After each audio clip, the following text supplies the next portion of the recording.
1 Samuel 1. There was a certain man of Ramathaim Zophim, of the hill country of Ephraim, whose name was Elkanah the son of Jeroham, son of Elihu, son of Tohu, son of Zuph, an Ephrathite. He had 2 wives.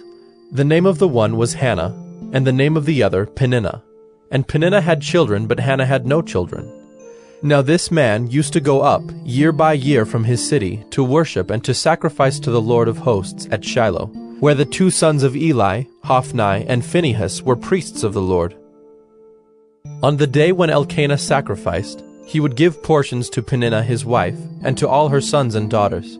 But to Hannah he gave a double portion, because he loved her, though the Lord had closed her womb.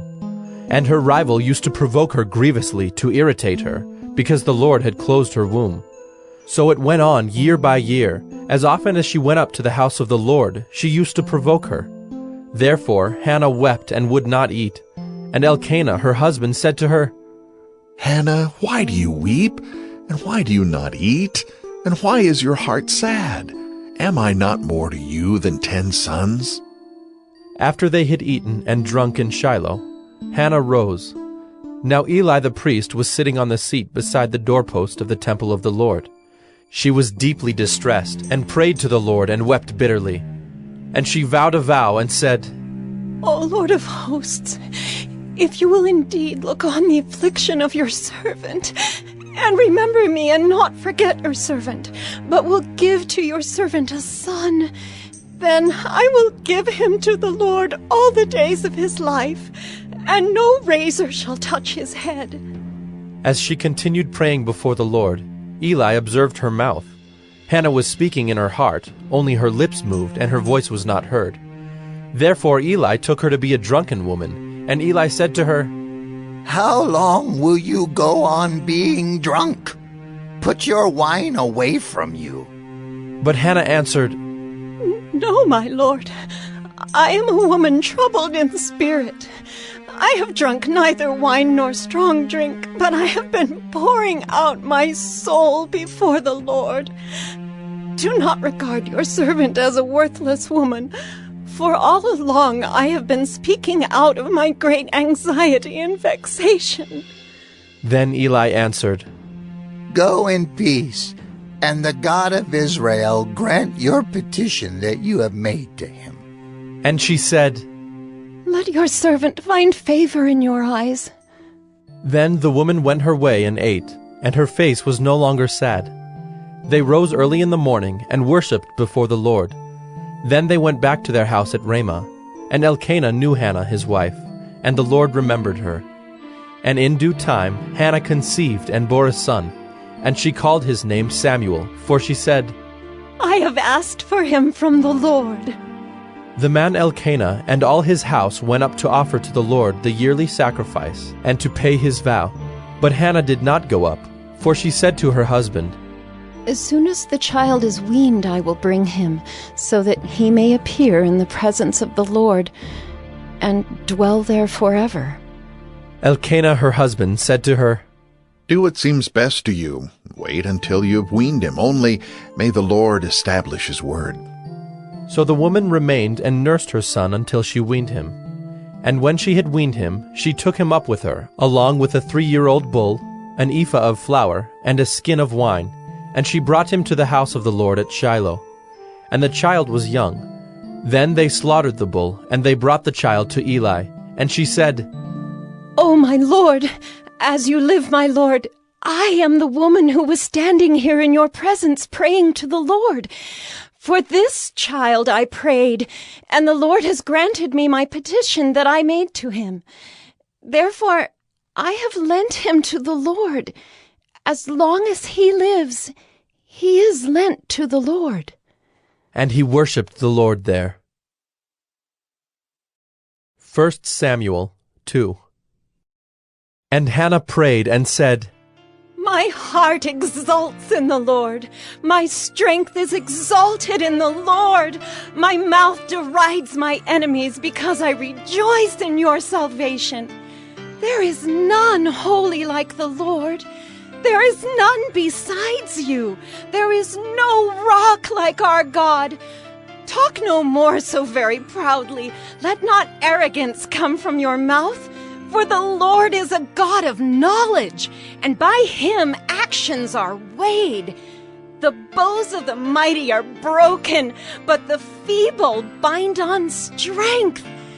Those who were full have hired themselves out for bread, but those who were hungry have ceased to hunger.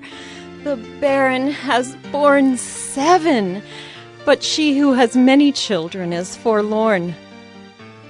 The Lord kills and brings to life. He brings down to Sheol and raises up. The Lord makes poor and makes rich. He brings low and he exalts. He raises up the poor from the dust.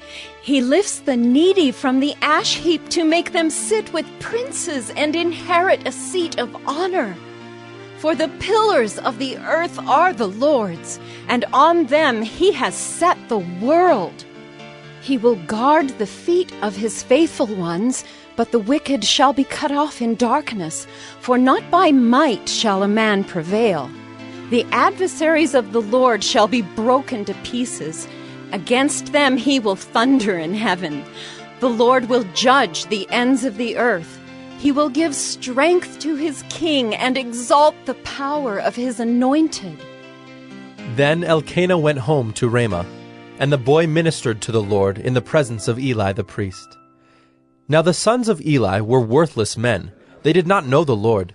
The custom of the priests with the people was that when any man offered sacrifice, the priest's servant would come while the meat was boiling, with a 3-pronged fork in his hand, and he would thrust it into the pan or kettle or cauldron or pot. All that the fork brought up, the priest would take for himself. This is what they did at Shiloh to all the Israelites who came there. Moreover, before the fat was burned, the priest's servant would come and say to the man who was sacrificing, "Give meat for the priest to roast, for he will not accept boiled meat from you, but only raw." And if the man said to him, "Let them burn the fat first, and then take as much as you wish," he would say, "No, you must give it now, and if not, I will take it by force." Thus the sin of the young men was very great in the sight of the Lord, for the men treated the offering of the Lord with contempt. Samuel was ministering before the Lord, a boy clothed with a linen ephod. And his mother used to make for him a little robe and take it to him each year when she went up with her husband to offer the yearly sacrifice. Then Eli would bless Elkanah and his wife, and say, "May the Lord give you children by this woman, for the petition she asked of the Lord." So then they would return to their home. Indeed, the Lord visited Hannah, and she conceived and bore 3 sons and 2 daughters. And the young man Samuel grew in the presence of the Lord. Now Eli was very old, and he kept hearing all that his sons were doing to all Israel, and how they lay with the women who were serving at the entrance to the tent of meeting. And he said to them, "Why do you do such things? For I hear of your evil dealings from all the people. No, my sons, it is no good report that I hear the people of the Lord spreading abroad. If someone sins against a man, God will mediate for him. But if someone sins against the Lord, who can intercede for him?" But they would not listen to the voice of their father, for it was the will of the Lord to put them to death. Now the young man Samuel continued to grow both in stature and in favor with the Lord, and also with man. And there came a man of God to Eli, and said to him, "Thus the Lord has said, Did I indeed reveal myself to the house of your father when they were in Egypt, subject to the house of Pharaoh? Did I choose him out of all the tribes of Israel to be my priest, to go up to my altar, to burn incense, to wear an ephod before me? I gave to the house of your father all my offerings by fire from the people of Israel. Why then do you scorn my sacrifices and my offerings that I commanded, and honor your sons above me by fattening yourselves on the choicest parts of every offering of my people Israel? Therefore the Lord, the God of Israel, declares, I promised that your house and the house of your father should go in and out before me forever. But now, the Lord declares, far be it from me, for those who honor me, I will honor, and those who despise me shall be lightly esteemed. Behold, the days are coming when I will cut off your strength and the strength of your father's house, so that there will not be an old man in your house. Then in distress you will look with envious eye on all the prosperity that shall be bestowed on Israel, and there shall not be an old man in your house forever. The only one of you whom I shall not cut off from my altar shall be spared to weep his eyes out, to grieve his heart, and all the descendants of your house shall die by the sword of men. And this that shall come upon your 2 sons, Hophni and Phinehas, shall be the sign to you. Both of them shall die on the same day. And I will raise up for myself a faithful priest, who shall do according to what is in my heart and in my mind. And I will build him a sure house, and he shall go in and out before my anointed forever. And everyone who is left in your house shall come to implore him for a piece of silver or a loaf of bread, and shall say, Please, put me in one of the priest's places, that I may eat a morsel of bread. 1 Samuel 3. Now the young man Samuel was ministering to the Lord under Eli. And the word of the Lord was rare in those days. There was no frequent vision. At that time Eli, whose eyesight had begun to grow dim so that he could not see, was lying down in his own place. The lamp of God had not yet gone out, and Samuel was lying down in the temple of the Lord, where the ark of God was. Then the Lord called Samuel, and he said, Here I am. And ran to Eli, and said, Here I am, for you called me. But he said, I did not call. Lie down again. So he went and lay down.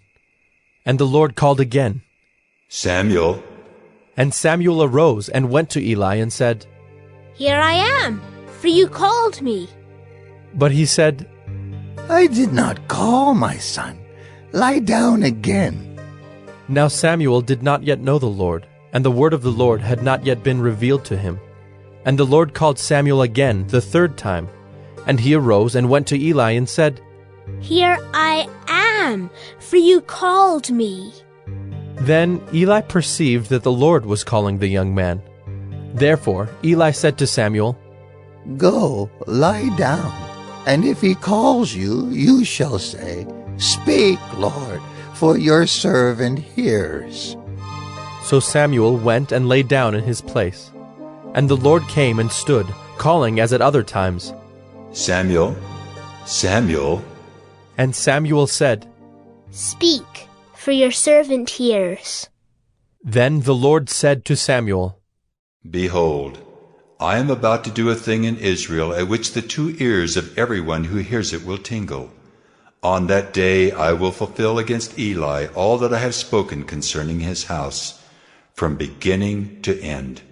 And I declare to him that I am about to punish his house forever, for the iniquity that he knew, because his sons were blaspheming God, and he did not restrain them. Therefore I swear to the house of Eli, that the iniquity of Eli's house shall not be atoned for by sacrifice or offering forever. Samuel lay until morning. Then he opened the doors of the house of the Lord.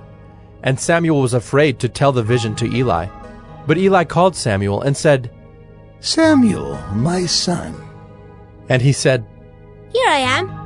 And Eli said, What was it that he told you? Do not hide it from me. May God do so to you and more also, if you hide anything from me of all that he told you. So Samuel told him everything, and hid nothing from him. And he said, It is the Lord. Let him do what seems good to him. And Samuel grew, and the Lord was with him, and let none of his words fall to the ground. And all Israel, from Dan to Beersheba, knew that Samuel was established as a prophet of the Lord. And the Lord appeared again at Shiloh, for the Lord revealed himself to Samuel at Shiloh, by the word of the Lord.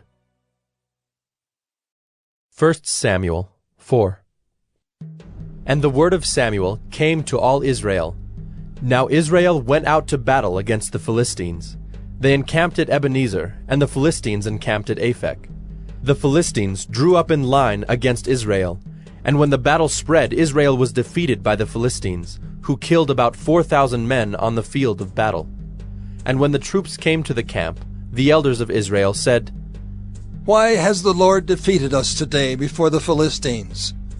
Let us bring the ark of the covenant of the Lord here from Shiloh, that it may come among us and save us from the power of our enemies." So the people sent to Shiloh, and brought from there the ark of the covenant of the Lord of hosts, who is enthroned on the cherubim. And the 2 sons of Eli, Hophni and Phinehas, were there with the ark of the covenant of God. As soon as the ark of the covenant of the Lord came into the camp, all Israel gave a mighty shout, so that the earth resounded. And when the Philistines heard the noise of the shouting, they said, "What does this great shouting in the camp of the Hebrews mean?" And when they learned that the ark of the Lord had come to the camp, the Philistines were afraid, for they said, "A god has come into the camp!" And they said, "Woe to us, for nothing like this has happened before! Woe to us! Who can deliver us from the power of these mighty gods? These are the gods who struck the Egyptians with every sort of plague in the wilderness. Take courage and be men, O Philistines, lest you become slaves to the Hebrews, as they have been to you.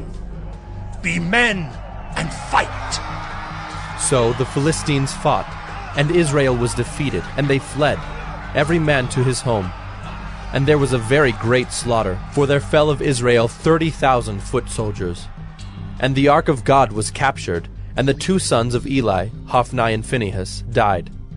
A man of Benjamin ran from the battle line and came to Shiloh the same day, with his clothes torn and with dirt on his head. When he arrived, Eli was sitting on his seat by the road watching, for his heart trembled for the ark of God. And when the man came into the city and told the news, all the city cried out. When Eli heard the sound of the outcry, he said, "What is this uproar?" Then the man hurried and came and told Eli. Now Eli was 98 years old, and his eyes were set so that he could not see. And the man said to Eli, "I am he who has come from the battle. I fled from the battle today." And he said, "How did it go, my son?" He who brought the news answered and said, "Israel has fled before the Philistines, and there has also been a great defeat among the people. Your 2 sons also, Hophni and Phinehas, are dead, and the ark of God has been captured." As soon as he mentioned the ark of God, Eli fell over backward from his seat by the side of the gate, and his neck was broken, and he died, for the man was old and heavy. He had judged Israel 40 years. Now his daughter-in-law, the wife of Phinehas, was pregnant, about to give birth. And when she heard the news that the ark of God was captured, and that her father-in-law and her husband were dead, she bowed and gave birth, for her pains came upon her. And about the time of her death, the woman attending her said to her, "Do not be afraid, for you have borne a son." But she did not answer or pay attention, and she named the child Ichabod, saying, "The glory has departed from Israel," because the ark of God had been captured, and because of her father-in-law and her husband. And she said, "The glory has departed from Israel, for the ark of God has been captured." 1 Samuel 5. When the Philistines captured the ark of God, they brought it from Ebenezer to Ashdod. Then the Philistines took the ark of God and brought it into the house of Dagon, and set it up beside Dagon. And when the people of Ashdod rose early the next day, behold, Dagon had fallen face downward on the ground before the ark of the Lord. So they took Dagon and put him back in his place. But when they rose early on the next morning, behold, Dagon had fallen face downward on the ground before the ark of the Lord, and the head of Dagon and both his hands were lying cut off on the threshold. Only the trunk of Dagon was left to him. This is why the priests of Dagon, and all who enter the house of Dagon, do not tread on the threshold of Dagon in Ashdod to this day. The hand of the Lord was heavy against the people of Ashdod, and he terrified and afflicted them with tumors, both Ashdod and its territory. And when the men of Ashdod saw how things were, they said, The ark of the God of Israel must not remain with us, for his hand is hard against us and against Dagon our God. So they sent and gathered together all the lords of the Philistines, and said, What shall we do with the ark of the God of Israel? They answered, Let the ark of the God of Israel be brought around to Gath. So they brought the ark of the God of Israel there. But after they had brought it around, the hand of the Lord was against the city, causing a very great panic, and he afflicted the men of the city, both young and old, so that tumors broke out on them. So they sent the ark of God to Ekron. But as soon as the ark of God came to Ekron, the people of Ekron cried out, They have brought around to us the ark of the God of Israel to kill us and our people. They sent, therefore, and gathered together all the lords of the Philistines, and said, Send away the ark of the God of Israel, and let it return to its own place, that it may not kill us and our people. For there was a deathly panic throughout the whole city. The hand of God was very heavy there. The men who did not die were struck with tumors, and the cry of the city went up to heaven. 1 Samuel 6. The ark of the Lord was in the country of the Philistines 7 months. And the Philistines called for the priests and the diviners, and said, What shall we do with the ark of the Lord? Tell us with what we shall send it to its place. They said, If you send away the ark of the God of Israel, do not send it empty, but by all means return him a guilt offering. Then you will be healed, and it will be known to you why his hand does not turn away from you. And they said, What is the guilt offering that we shall return to him? They answered, 5 golden tumors and 5 golden mice, according to the number of the lords of the Philistines. For the same plague was on all of you and on your lords. So you must make images of your tumors and images of your mice that ravage the land, and give glory to the God of Israel. Perhaps he will lighten his hand from off you and your gods and your land. Why should you harden your hearts as the Egyptians and Pharaoh hardened their hearts? After he had dealt severely with them, did they not send the people away, and they departed? Now then, take and prepare a new cart, and 2 milk cows on which there has never come a yoke, and yoke the cows to the cart, but take their calves home away from them. And take the ark of the Lord, and place it on the cart, and put in a box at its side the figures of gold, which you are returning to him as a guilt offering. Then send it off, and let it go its way, and watch. If it goes up on the way to its own land, to Beth Shemesh, then it is he who has done us this great harm. But if not, then we shall know that it is not his hand that struck us. It happened to us by coincidence. The men did so, and took 2 milk cows, and yoked them to the cart, and shut up their calves at home. And they put the ark of the Lord on the cart, and the box with the golden mice, and the images of their tumors. And the cows went straight in the direction of Beth Shemesh, along one highway, lowing as they went. They turned neither to the right nor to the left, and the lords of the Philistines went after them as far as the border of Beth Shemesh.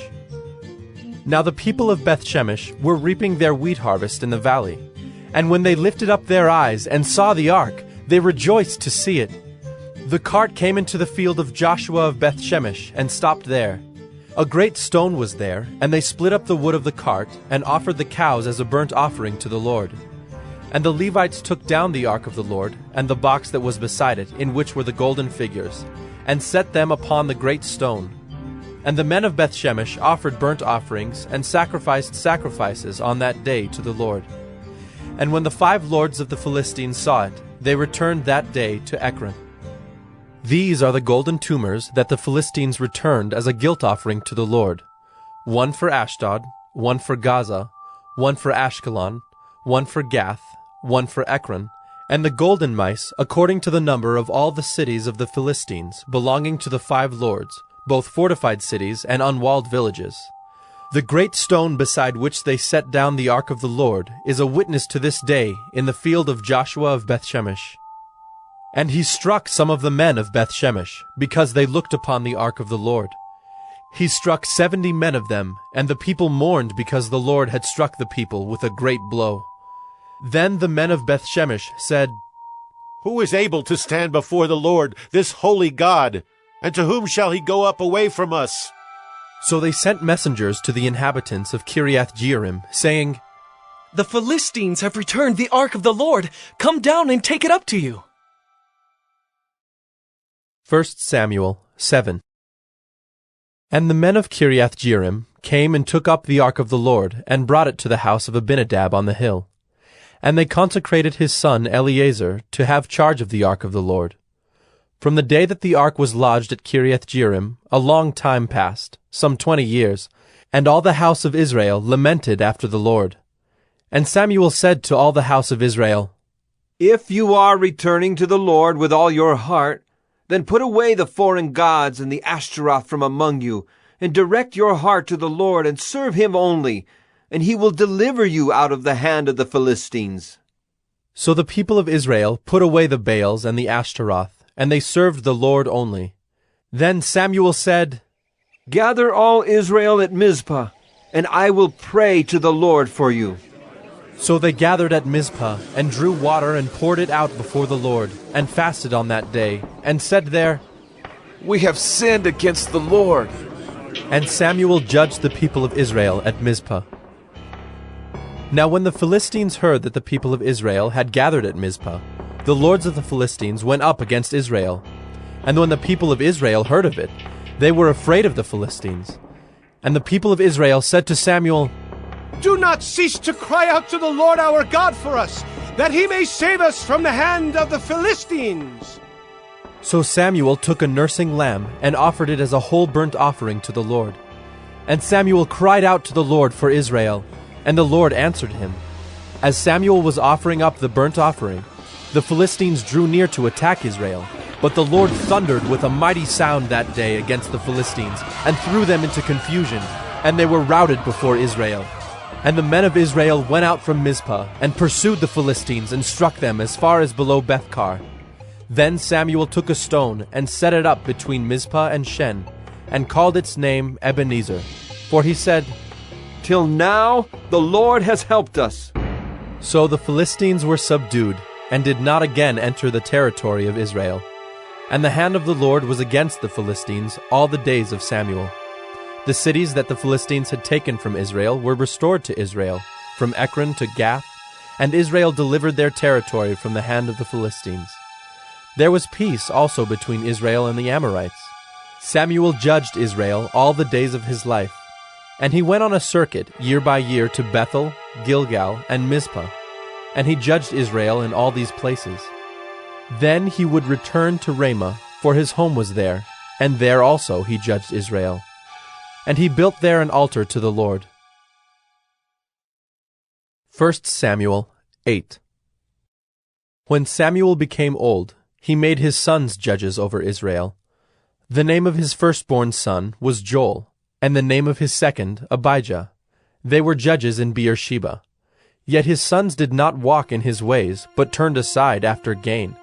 They took bribes and perverted justice. Then all the elders of Israel gathered together, and came to Samuel at Ramah, and said to him, Behold, you are old, and your sons do not walk in your ways. Now appoint for us a king to judge us like all the nations. But the thing displeased Samuel when they said, Give us a king to judge us. And Samuel prayed to the Lord.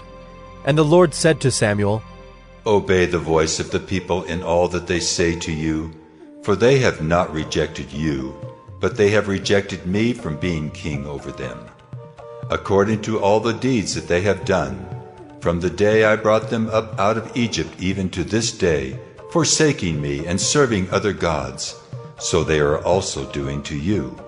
Now then obey their voice.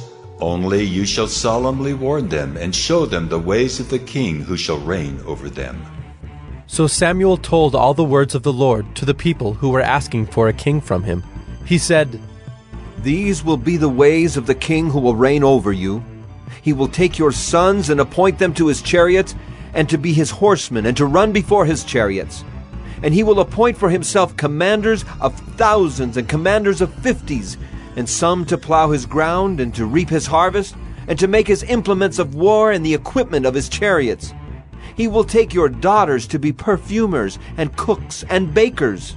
He will take the best of your fields and vineyards and olive orchards and give them to his servants.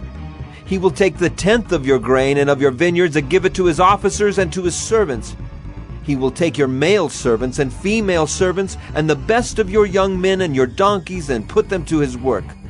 He will take the 10th of your flocks, and you shall be his slaves. And in that day you will cry out because of your king, whom you have chosen for yourselves, but the Lord will not answer you in that day. But the people refused to obey the voice of Samuel, and they said, No, but there shall be a king over us, that we also may be like all the nations, and that our king may judge us and go out before us and fight our battles. And when Samuel had heard all the words of the people, he repeated them in the ears of the Lord. And the Lord said to Samuel, Obey their voice and make them a king. Samuel then said to the men of Israel, Go, every man to his city. 1 Samuel 9. There was a man of Benjamin whose name was Kish, the son of Abiel, son of Zerah, son of Bechorath, son of Aphiah, a Benjaminite, a man of wealth. And he had a son whose name was Saul, a handsome young man. There was not a man among the people of Israel more handsome than he. From his shoulders upward he was taller than any of the people. Now the donkeys of Kish, Saul's father, were lost. So Kish said to Saul his son, Take one of the young men with you, and arise. Go and look for the donkeys. And he passed through the hill country of Ephraim, and passed through the land of Shalisha, but they did not find them. And they passed through the land of Shaalim, but they were not there. Then they passed through the land of Benjamin, but did not find them. When they came to the land of Zuph, Saul said to his servant who was with him, Come, let us go back, lest my father cease to care about the donkeys and become anxious about us. But he said to him, Behold, there is a man of God in this city, and he is a man who is held in honor. All that he says comes true. So now let us go there. Perhaps he can tell us the way we should go. Then Saul said to his servant, But if we go, what can we bring the man? For the bread in our sacks is gone, and there is no present to bring to the man of God. What do we have? The servant answered Saul again, Here, I have with me 1/4 of a shekel of silver, and I will give it to the man of God to tell us our way. Formerly in Israel, when a man went to inquire of God, he said, Come, let us go to the seer, for today's prophet was formerly called a seer. And Saul said to his servant, Well said. Come, let us go. So they went to the city where the man of God was.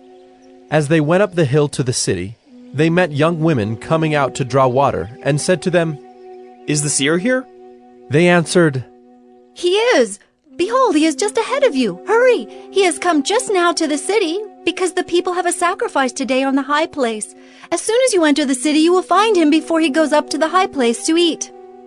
For the people will not eat till he comes, since he must bless the sacrifice. Afterward, those who are invited will eat. Now go up, for you will meet him immediately. So they went up to the city. As they were entering the city, they saw Samuel coming out toward them on his way up to the high place. Now the day before Saul came, the Lord had revealed to Samuel, Tomorrow, about this time, I will send to you a man from the land of Benjamin, and you shall anoint him to be prince over my people Israel. He shall save my people from the hand of the Philistines. For I have seen my people, because their cry has come to me. When Samuel saw Saul, the Lord told him, Here is the man of whom I spoke to you. He it is who shall restrain my people. Then Saul approached Samuel in the gate and said, Tell me, where is the house of the seer? Samuel answered Saul, I am the seer. Go up before me to the high place. For today you shall eat with me, and in the morning I will let you go and will tell you all that is on your mind. As for your donkeys that were lost 3 days ago, do not set your mind on them, for they have been found. And for whom is all that is desirable in Israel? Is it not for you and for all your father's house? Saul answered, Am I not a Benjaminite, from the least of the tribes of Israel? And is not my clan the humblest of all the clans of the tribe of Benjamin? Why then have you spoken to me in this way? Then Samuel took Saul and his young men, and brought them into the hall, and gave them a place at the head of those who had been invited, who were about 30 persons. And Samuel said to the cook, Bring the portion I gave you, of which I said to you, put it aside. So the cook took up the leg and what was on it, and set them before Saul. And Samuel said, See, what was kept is set before you. Eat, because it was kept for you until the hour appointed, that you might eat with the guests. So Saul ate with Samuel that day. And when they came down from the high place into the city, a bed was spread for Saul on the roof, and he lay down to sleep. Then at the break of dawn, Samuel called to Saul on the roof, Up, that I may send you on your way. So Saul arose, and both he and Samuel went out into the street. As they were going down to the outskirts of the city, Samuel said to Saul, Tell the servant to pass on before us, and when he has passed on, stop here yourself for a while, that I may make known to you the word of God. 1 Samuel 10. Then Samuel took a flask of oil, and poured it on his head, and kissed him, and said, Has not the Lord anointed you to be prince over his people Israel? And you shall reign over the people of the Lord, and you will save them from the hand of their surrounding enemies. And this shall be the sign to you that the Lord has anointed you to be prince over his heritage. When you depart from me today, you will meet 2 men by Rachel's tomb in the territory of Benjamin at Zelzah. And they will say to you, The donkeys that you went to seek are found, and now your father has ceased to care about the donkeys and is anxious about you, saying, What shall I do about my son? Then you shall go on from there farther and come to the oak of Tabor. 3 men going up to God at Bethel will meet you there, one carrying 3 young goats, another carrying 3 loaves of bread, and another carrying a skin of wine. And they will greet you and give you 2 loaves of bread, which you shall accept from their hand. After that, you shall come to Gibeath Elohim, where there is a garrison of the Philistines. And there, as soon as you come to the city, you will meet a group of prophets coming down from the high place, with harp, tambourine, flute, and lyre before them, prophesying. Then the Spirit of the Lord will rush upon you, and you will prophesy with them, and be turned into another man. Now when these signs meet you, do what your hand finds to do, for God is with you. Then go down before me to Gilgal. And behold, I am coming to you to offer burnt offerings and to sacrifice peace offerings. 7 days you shall wait, until I come to you and show you what you shall do. When he turned his back to leave Samuel, God gave him another heart. And all these signs came to pass that day. When they came to Gibeah, behold, a group of prophets met him, and the Spirit of God rushed upon him, and he prophesied among them. And when all who knew him previously saw how he prophesied with the prophets, the people said to one another, What has come over the son of Kish? Is Saul also among the prophets? And a man of the place answered, And who is their father? Therefore it became a proverb, Is Saul also among the prophets? When he had finished prophesying, he came to the high place. Saul's uncle said to him and to his servant, Where did you go? And he said, To seek the donkeys. And when we saw they were not to be found, we went to Samuel. And Saul's uncle said, Please tell me what Samuel said to you. And Saul said to his uncle, He told us plainly that the donkeys had been found. But about the matter of the kingdom, of which Samuel had spoken, he did not tell him anything.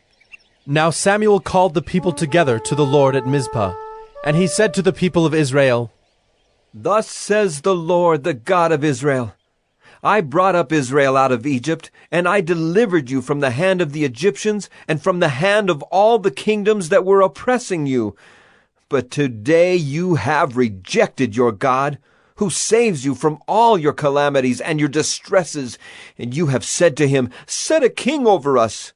Now therefore present yourselves before the Lord by your tribes and by your thousands.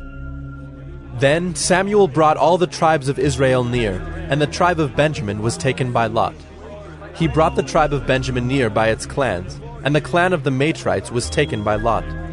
And Saul, the son of Kish, was taken by lot. But when they sought him, he could not be found. So they inquired again of the Lord, Is there a man still to come? And the Lord said, Behold, he has hidden himself among the baggage. Then they ran and took him from there. And when he stood among the people, he was taller than any of the people, from his shoulders upward. And Samuel said to all the people, Do you see him whom the Lord has chosen? There is none like him among all the people. And all the people shouted, Long live the king! Then Samuel told the people the rights and duties of the kingship, and he wrote them in a book and laid it up before the Lord. Then Samuel sent all the people away, each one to his home. Saul also went to his home at Gibeah, and with him went men of valor, whose hearts God had touched. But some worthless fellows said, How can this man save us? And they despised him and brought him no present. But he held his peace. 1 Samuel 11. Then Nahash the Ammonite went up and besieged Jabesh-Gilead. And all the men of Jabesh said to Nahash, Make a treaty with us, and we will serve you. But Nahash the Ammonite said to them, On this condition, I will make a treaty with you, that I gouge out all your right eyes, and thus bring disgrace on all Israel. The elders of Jabesh said to him, Give us 7 days' respite, that we may send messengers through all the territory of Israel. Then, if there is no one to save us, we will give ourselves up to you. When the messengers came to Gibeah of Saul, they reported the matter in the ears of the people, and all the people wept aloud. Now behold, Saul was coming from the field behind the oxen. And Saul said, What is wrong with the people that they are weeping? So they told him the news of the men of Jabesh. And the Spirit of God rushed upon Saul when he heard these words, and his anger was greatly kindled. He took a yoke of oxen and cut them in pieces, and sent them throughout all the territory of Israel by the hand of messengers, saying, Whoever does not come out after Saul and Samuel, so shall it be done to his oxen.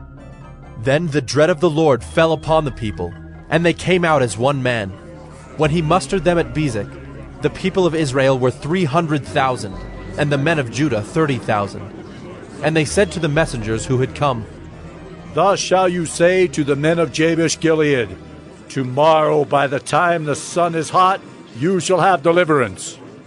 When the messengers came and told the men of Jabesh, they were glad. Therefore the men of Jabesh said, Tomorrow we will give ourselves up to you, and you may do to us whatever seems good to you. And the next day Saul put the people in 3 companies.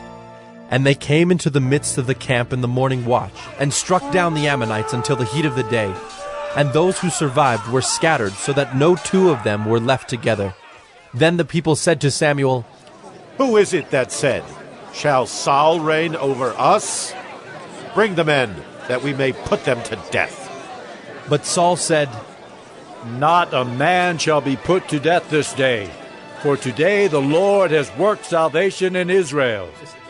Then Samuel said to the people, Come, let us go to Gilgal, and there renew the kingdom. So all the people went to Gilgal, and there they made Saul king before the Lord in Gilgal. There they sacrificed peace offerings before the Lord, and there Saul and all the men of Israel rejoiced greatly. 1 Samuel 12. And Samuel said to all Israel, Behold, I have obeyed your voice in all that you have said to me, and have made a king over you. And now, behold, the king walks before you, and I am old and gray, and behold, my sons are with you. I have walked before you from my youth until this day. Here I am, testify against me before the Lord and before his anointed. Whose ox have I taken, Or whose donkey have I taken? Or whom have I defrauded? Whom have I oppressed? Or from whose hand have I taken a bribe to blind my eyes with it? Testify against me, and I will restore it to you." They said, "You have not defrauded us, or oppressed us, or taken anything from any man's hand." And he said to them, "The Lord is witness against you, and his anointed is witness this day that you have not found anything in my hand." And they said, "He is witness." And Samuel said to the people, "The Lord is witness, who appointed Moses and Aaron, and brought your fathers up out of the land of Egypt. Now therefore stand still, that I may plead with you before the Lord concerning all the righteous deeds of the Lord that he performed for you and for your fathers. When Jacob went into Egypt, and the Egyptians oppressed them, then your fathers cried out to the Lord, and the Lord sent Moses and Aaron, who brought your fathers out of Egypt and made them dwell in this place. But they forgot the Lord their God, and he sold them into the hand of Sisera, commander of the army of Hazor, and into the hand of the Philistines, and into the hand of the king of Moab. And they fought against them. And they cried out to the Lord and said, "We have sinned, because we have forsaken the Lord, and have served the Baals and the Ashtaroth. But now deliver us out of the hand of our enemies, that we may serve you." And the Lord sent Jerubbaal and Barak and Jephthah and Samuel, and delivered you out of the hand of your enemies on every side, and you lived in safety.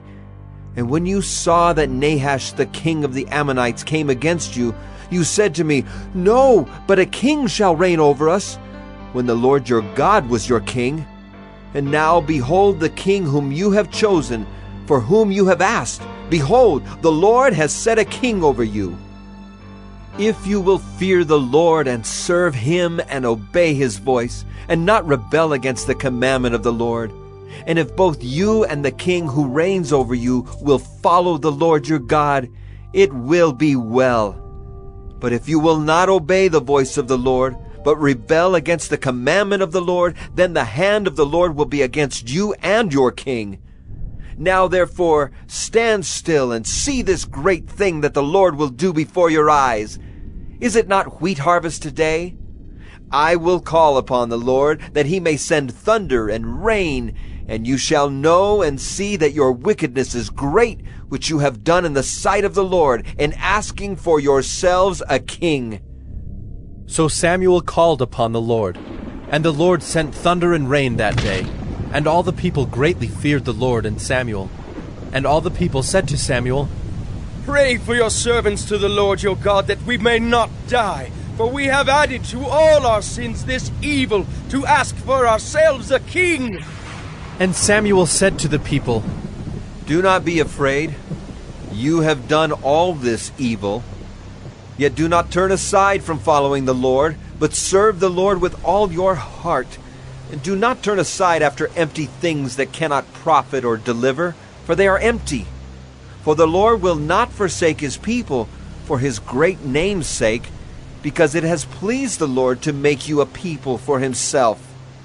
Moreover, as for me, far be it from me that I should sin against the Lord by ceasing to pray for you, and I will instruct you in the good and the right way. Only fear the Lord and serve him faithfully with all your heart. For consider what great things he has done for you. But if you still do wickedly, you shall be swept away, both you and your king." 1 Samuel 13. Saul was years old when he began to reign, and he reigned 2 years over Israel. Saul chose 3,000 men of Israel. 2,000 were with Saul in Michmash and the hill country of Bethel, and 1,000 were with Jonathan in Gibeah of Benjamin. The rest of the people he sent home, every man to his tent. Jonathan defeated the garrison of the Philistines that was at Gibeah, and the Philistines heard of it. And Saul blew the trumpet throughout all the land, saying, "Let the Hebrews hear!" And all Israel heard it said that Saul had defeated the garrison of the Philistines, and also that Israel had become a stench to the Philistines. And the people were called out to join Saul at Gilgal. And the Philistines mustered to fight with Israel 30,000 chariots and 6,000 horsemen and troops, like the sand on the seashore in multitude. They came up and encamped in Michmash to the east of Bethaven. When the men of Israel saw that they were in trouble, for the people were hard pressed, the people hid themselves in caves and in holes and in rocks and in tombs and in cisterns. And some Hebrews crossed the fords of the Jordan to the land of Gad and Gilead. Saul was still at Gilgal, and all the people followed him trembling. He waited 7 days, the time appointed by Samuel. But Samuel did not come to Gilgal, and the people were scattering from him. So Saul said, "Bring the burnt offering here to me, and the peace offerings." And he offered the burnt offering. As soon as he had finished offering the burnt offering, behold, Samuel came, and Saul went out to meet him and greet him. Samuel said, "What have you done?" And Saul said, "When I saw that the people were scattering from me, and that you did not come within the days appointed, and that the Philistines had mustered at Michmash, I said, now the Philistines will come down against me at Gilgal, and I have not sought the favor of the Lord. So I forced myself and offered the burnt offering." And Samuel said to Saul, "You have done foolishly. You have not kept the command of the Lord your God with which he commanded you. For then the Lord would have established your kingdom over Israel forever. But now your kingdom shall not continue. The Lord has sought out a man after his own heart, and the Lord has commanded him to be prince over his people, because you have not kept what the Lord commanded you." And Samuel arose and went up from Gilgal. The rest of the people went up after Saul to meet the army. They went up from Gilgal to Gibeah of Benjamin, and Saul numbered the people who were present with him, about 600 men. And Saul and Jonathan his son, and the people who were present with them, stayed in Gibeah of Benjamin, but the Philistines encamped in Michmash. And raiders came out of the camp of the Philistines in 3 companies. One company turned toward Ophrah to the land of Shual, another company turned toward Beth-horon, and another company turned toward the border that looks down on the valley of Zeboim, toward the wilderness. Now there was no blacksmith to be found throughout all the land of Israel, for the Philistines said, "Lest the Hebrews make themselves swords or spears." But every one of the Israelites went down to the Philistines to sharpen his plowshare, his mattock, his axe, or his sickle. And the charge was 2/3 of a shekel for the plowshares and for the mattocks, and 1/3 of a shekel for sharpening the axes and for setting the goads. So on the day of the battle there was neither sword nor spear found in the hand of any of the people with Saul and Jonathan, but Saul and Jonathan his son had them. And the garrison of the Philistines went out to the pass of Michmash. 1 Samuel 14. One day Jonathan, the son of Saul, said to the young man who carried his armor, "Come, let us go over to the Philistine garrison on the other side." But he did not tell his father. Saul was staying in the outskirts of Gibeah in the pomegranate cave at Migron. The people who were with him were about 600 men, including Ahijah the son of Ahitub, Ichabod's brother, son of Phinehas, son of Eli, the priest of the Lord in Shiloh, wearing an ephod. And the people did not know that Jonathan had gone. Within the passes by which Jonathan sought to go over to the Philistine garrison, there was a rocky crag on the one side and a rocky crag on the other side. The name of the one was Bozez, and the name of the other Sina. The one crag rose on the north in front of Michmash, and the other on the south in front of Geba. Jonathan said to the young man who carried his armor, "Come, let us go over to the garrison of these uncircumcised. It may be that the Lord will work for us, for nothing can hinder the Lord from saving by many or by few." And his armor-bearer said to him, "Do all that is in your heart. Do as you wish. Behold, I am with you heart and soul." Then Jonathan said, "Behold, we will cross over to the men, and we will show ourselves to them.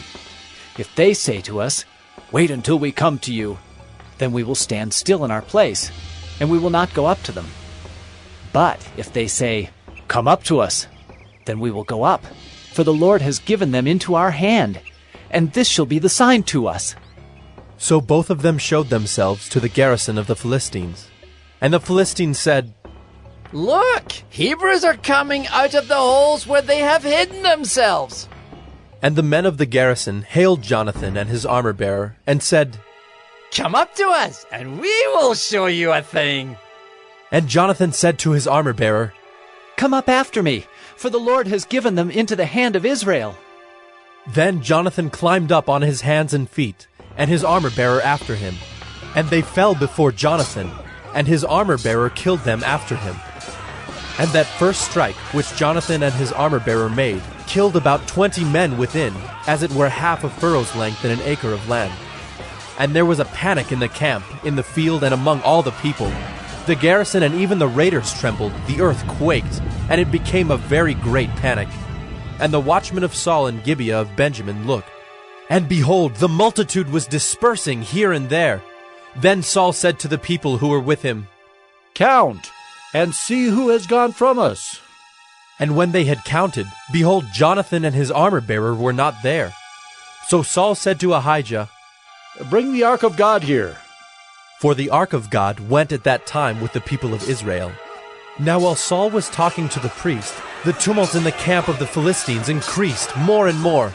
So Saul said to the priest, "Withdraw your hand." Then Saul and all the people who were with him rallied and went into the battle. And behold, every Philistine's sword was against his fellow, and there was very great confusion.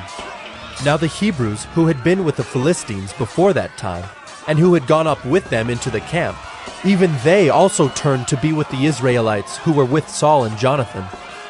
Likewise, when all the men of Israel who had hidden themselves in the hill country of Ephraim heard that the Philistines were fleeing, they too followed hard after them in the battle.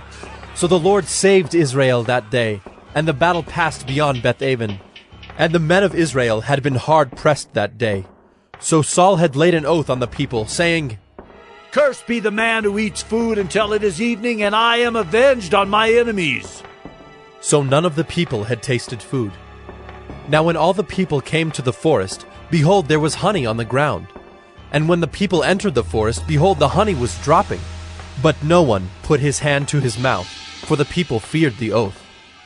But Jonathan had not heard his father charge the people with the oath. So he put out the tip of the staff that was in his hand, and dipped it in the honeycomb, and put his hand to his mouth, and his eyes became bright. Then one of the people said, "Your father strictly charged the people with an oath, saying, 'Cursed be the man who eats food this day.'" And the people were faint. Then Jonathan said, "My father has troubled the land. See how my eyes have become bright because I tasted a little of this honey? How much better if the people had eaten freely today of the spoil of their enemies that they found. For now the defeat among the Philistines has not been great." They struck down the Philistines that day from Michmash to Ajalon, and the people were very faint. The people pounced on the spoil, and took sheep and oxen and calves, and slaughtered them on the ground, and the people ate them with the blood. Then they told Saul, "Behold, the people are sinning against the Lord by eating with the blood." And he said, "You have dealt treacherously. Roll a great stone to me here."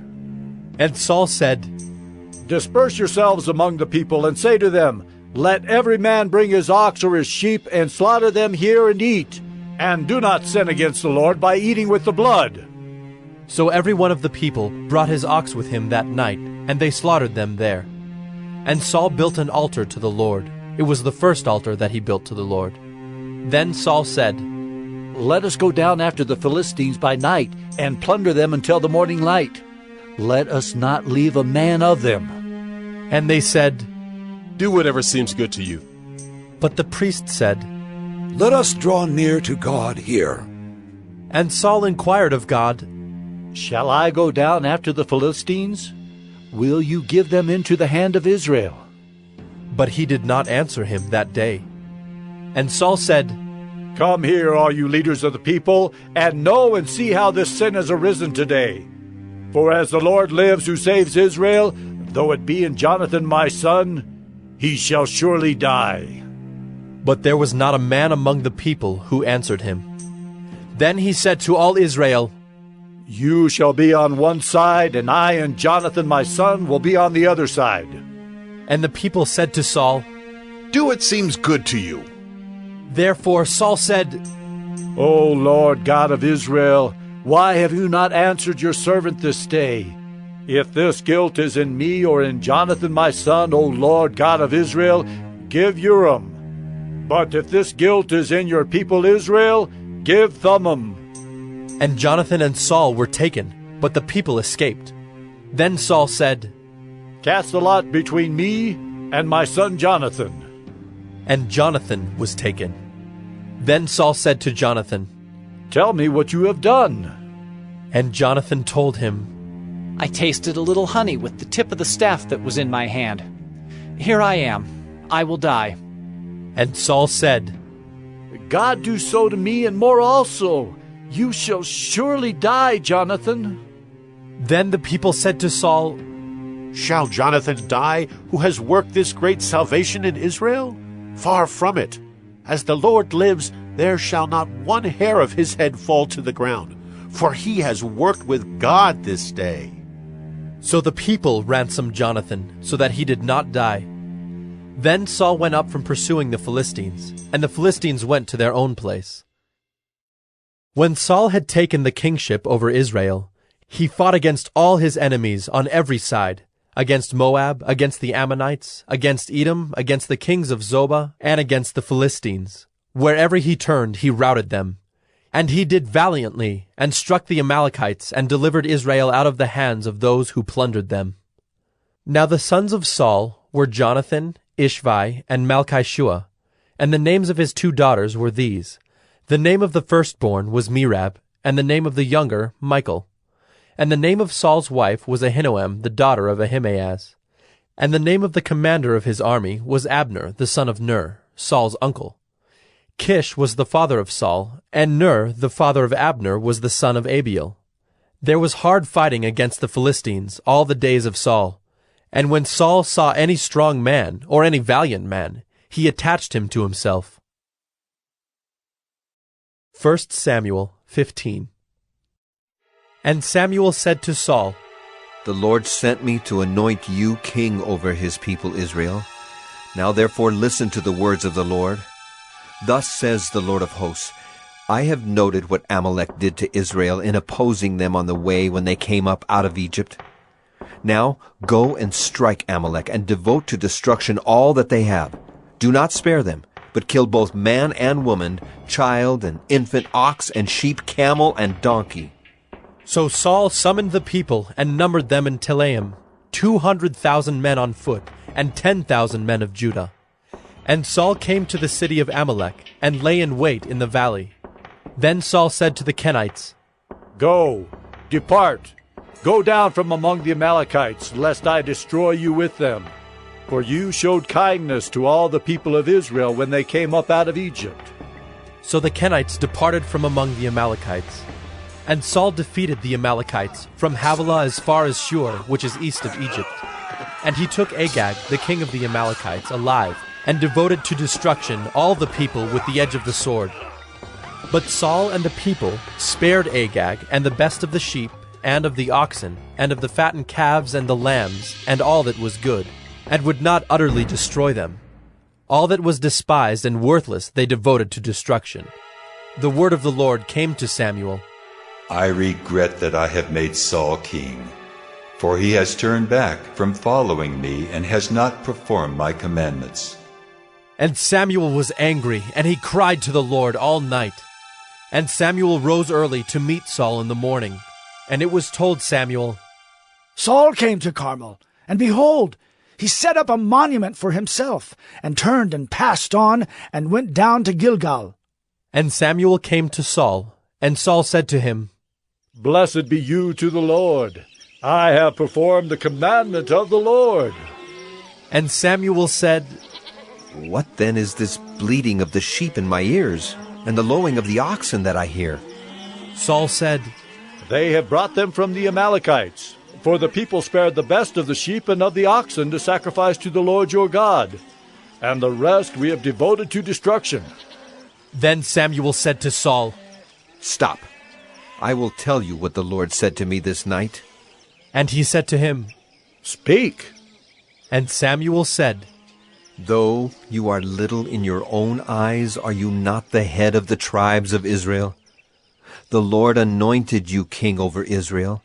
And the Lord sent you on a mission and said, Go, devote to destruction the sinners, the Amalekites, and fight against them until they are consumed. Why then did you not obey the voice of the Lord? Why did you pounce on the spoil and do what was evil in the sight of the Lord? And Saul said to Samuel, I have obeyed the voice of the Lord. I have gone on the mission on which the Lord sent me. I have brought Agag, the king of Amalek, and I have devoted the Amalekites to destruction. But the people took of the spoil sheep and oxen, the best of the things devoted to destruction, to sacrifice to the Lord your God in Gilgal. And Samuel said, Has the Lord as great delight in burnt offerings and sacrifices as in obeying the voice of the Lord? Behold, to obey is better than sacrifice, and to listen than the fat of rams. For rebellion is as the sin of divination, and presumption is as iniquity and idolatry. Because you have rejected the word of the Lord, he has also rejected you from being king. Saul said to Samuel, I have sinned, for I have transgressed the commandment of the Lord in your words, because I feared the people and obeyed their voice. Now therefore, please, pardon my sin and return with me, that I may worship the Lord. And Samuel said to Saul, I will not return with you, for you have rejected the word of the Lord, and the Lord has rejected you from being king over Israel. As Samuel turned to go away, Saul seized the skirt of his robe, and it tore. And Samuel said to him, The Lord has torn the kingdom of Israel from you this day, and has given it to a neighbor of yours who is better than you. And also the glory of Israel will not lie or have regret, for he is not a man that he should have regret. Then he said, I have sinned. Yet honor me now before the elders of my people and before Israel, and return with me, that I may bow before the Lord your God. So Samuel turned back after Saul, and Saul bowed before the Lord. Then Samuel said, Bring here to me Agag, the king of the Amalekites. And Agag came to him cheerfully. Agag said, Surely the bitterness of death is past. And Samuel said, As your sword has made women childless, so shall your mother be childless among women. And Samuel hacked Agag to pieces before the Lord in Gilgal. Then Samuel went to Ramah, and Saul went up to his house in Gibeah of Saul. And Samuel did not see Saul again until the day of his death. But Samuel grieved over Saul, and the Lord regretted that he had made Saul king over Israel. 1 Samuel 16. The Lord said to Samuel, How long will you grieve over Saul, since I have rejected him from being king over Israel? Fill your horn with oil and go. I will send you to Jesse the Bethlehemite, for I have provided for myself a king among his sons. And Samuel said, How can I go? If Saul hears it, he will kill me. And the Lord said, Take a heifer with you and say, I have come to sacrifice to the Lord. And invite Jesse to the sacrifice, and I will show you what you shall do. And you shall anoint for me him whom I declare to you. Samuel did what the Lord commanded, and came to Bethlehem. The elders of the city came to meet him, trembling, and said, Do you come peaceably? And he said, Peaceably. I have come to sacrifice to the Lord. Consecrate yourselves, and come with me to the sacrifice. And he consecrated Jesse and his sons, and invited them to the sacrifice. When they came, he looked on Eliab, and thought, Surely the Lord's anointed is before him. But the Lord said to Samuel, Do not look on his appearance or on the height of his stature, because I have rejected him. For the Lord sees not as man sees. Man looks on the outward appearance, but the Lord looks on the heart. Then Jesse called Abinadab, and made him pass before Samuel. And he said, Neither has the Lord chosen this one. Then Jesse made Shammah pass by, and he said, Neither has the Lord chosen this one. And Jesse made 7 of his sons pass before Samuel. And Samuel said to Jesse, The Lord has not chosen these. Then Samuel said to Jesse, "Are all your sons here?" And he said, "There remains yet the youngest, but behold, he is keeping the sheep." And Samuel said to Jesse, "Send and get him, for we will not sit down till he comes here." And he sent and brought him in. Now he was ruddy and had beautiful eyes and was handsome. And the Lord said, "Arise, anoint him, for this is he." Then Samuel took the horn of oil and anointed him in the midst of his brothers. And the Spirit of the Lord rushed upon David from that day forward. And Samuel rose up and went to Ramah. Now the Spirit of the Lord departed from Saul, and a harmful spirit from the Lord tormented him. And Saul's servants said to him, "Behold now, a harmful spirit from God is tormenting you. Let our Lord now command your servants who are before you to seek out a man who is skillful in playing the lyre. And when the harmful spirit from God is upon you, he will play it, and you will be well." So Saul said to his servants, "Provide for me a man who can play well, and bring him to me." One of the young men answered, "Behold, I have seen a son of Jesse the Bethlehemite, who is skillful in playing, a man of valor, a man of war, prudent in speech, and a man of good presence, and the Lord is with him." Therefore Saul sent messengers to Jesse, and said, "Send me David your son, who is with the sheep." And Jesse took a donkey laden with bread and a skin of wine and a young goat, and sent them by David his son to Saul. And David came to Saul and entered his service. And Saul loved him greatly, and he became his armor-bearer. And Saul sent to Jesse, saying, "Let David remain in my service, for he has found favor in my sight." And whenever the harmful spirit from God was upon Saul, David took the lyre and played it with his hand. So Saul was refreshed and was well, and the harmful spirit departed from him. 1 Samuel 17. Now the Philistines gathered their armies for battle, and they were gathered at Soko, which belongs to Judah, and encamped between Soko and Azekah, in Ephes-dammim. And Saul and the men of Israel were gathered and encamped in the valley of Elah, and drew up in line of battle against the Philistines.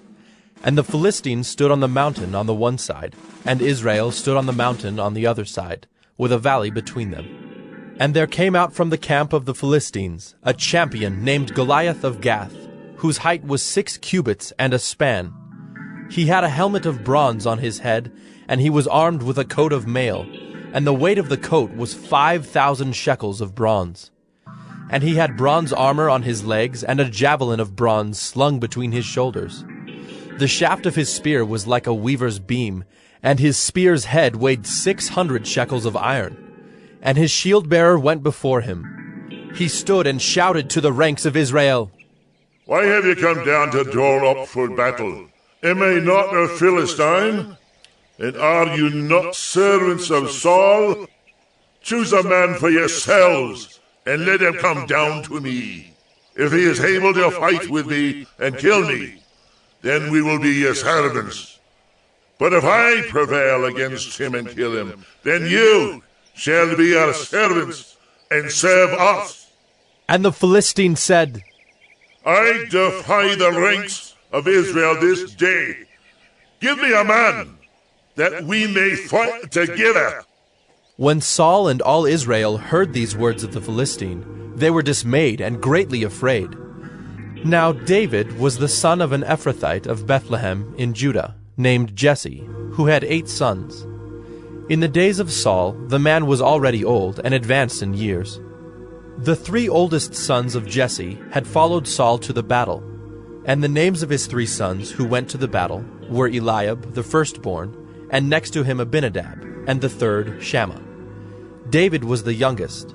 The 3 eldest followed Saul, but David went back and forth from Saul to feed his father's sheep at Bethlehem. For 40 days the Philistine came forward and took his stand, morning and evening. And Jesse said to David his son, "Take for your brothers an ephah of this parched grain and these 10 loaves, and carry them quickly to the camp to your brothers. Also take these 10 cheeses to the commander of their 1,000. See if your brothers are well, and bring some token from them. Now Saul and they, and all the men of Israel, were in the valley of Elah, fighting with the Philistines. And David rose early in the morning, and left the sheep with a keeper, and took the provisions, and went, as Jesse had commanded him. And he came to the encampment as the host was going out to the battle line, shouting the war cry.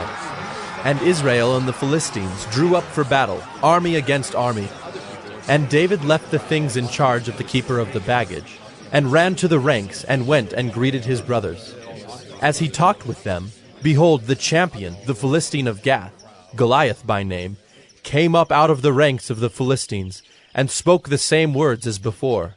And David heard him. All the men of Israel, when they saw the man, fled from him, and were much afraid. And the men of Israel said, "Have you seen this man who has come up? Surely he has come up to defy Israel. And the king will enrich the man who kills him with great riches, and will give him his daughter, and make his father's house free in Israel." And David said to the men who stood by him, "What shall be done for the man who kills this Philistine, and takes away the reproach from Israel? For who is this uncircumcised Philistine, that he should defy the armies of the living God?" And the people answered him in the same way, "So shall it be done to the man who kills him." Now Eliab, his eldest brother, heard when he spoke to the men. And Eliab's anger was kindled against David, and he said, "Why have you come down? And with whom have you left those few sheep in the wilderness? I know your presumption and the evil of your heart, for you have come down to see the battle." And David said, "What have I done now? Was it not but a word?" And he turned away from him toward another, and spoke in the same way, and the people answered him again as before. When the words that David spoke were heard, they repeated them before Saul, and he sent for him. And David said to Saul, "Let no man's heart fail because of him. Your servant will go and fight with this Philistine." And Saul said to David, "You are not able to go against this Philistine to fight with him, for you are but a youth, and he has been a man of war from his youth." But David said to Saul, "Your servant used to keep sheep for his father. And when there came a lion or a bear and took a lamb from the flock, I went after him and struck him and delivered it out of his mouth. And if he arose against me, I caught him by his beard and struck him and killed him. Your servant has struck down both lions and bears, and this uncircumcised Philistine shall be like one of them, for he has defied the armies of the living God." And David said, "The Lord who delivered me from the paw of the lion and from the paw of the bear will deliver me from the hand of this Philistine." And Saul said to David, "Go, and the Lord be with you." Then Saul clothed David with his armor. He put a helmet of bronze on his head, and clothed him with a coat of mail. And David strapped his sword over his armor. And he tried in vain to go, for he had not tested them. Then David said to Saul, "I cannot go with these, for I have not tested them." So David put them off. Then he took his staff in his hand, and chose 5 smooth stones from the brook, and put them in his shepherd's pouch. His sling was in his hand, and he approached the Philistine.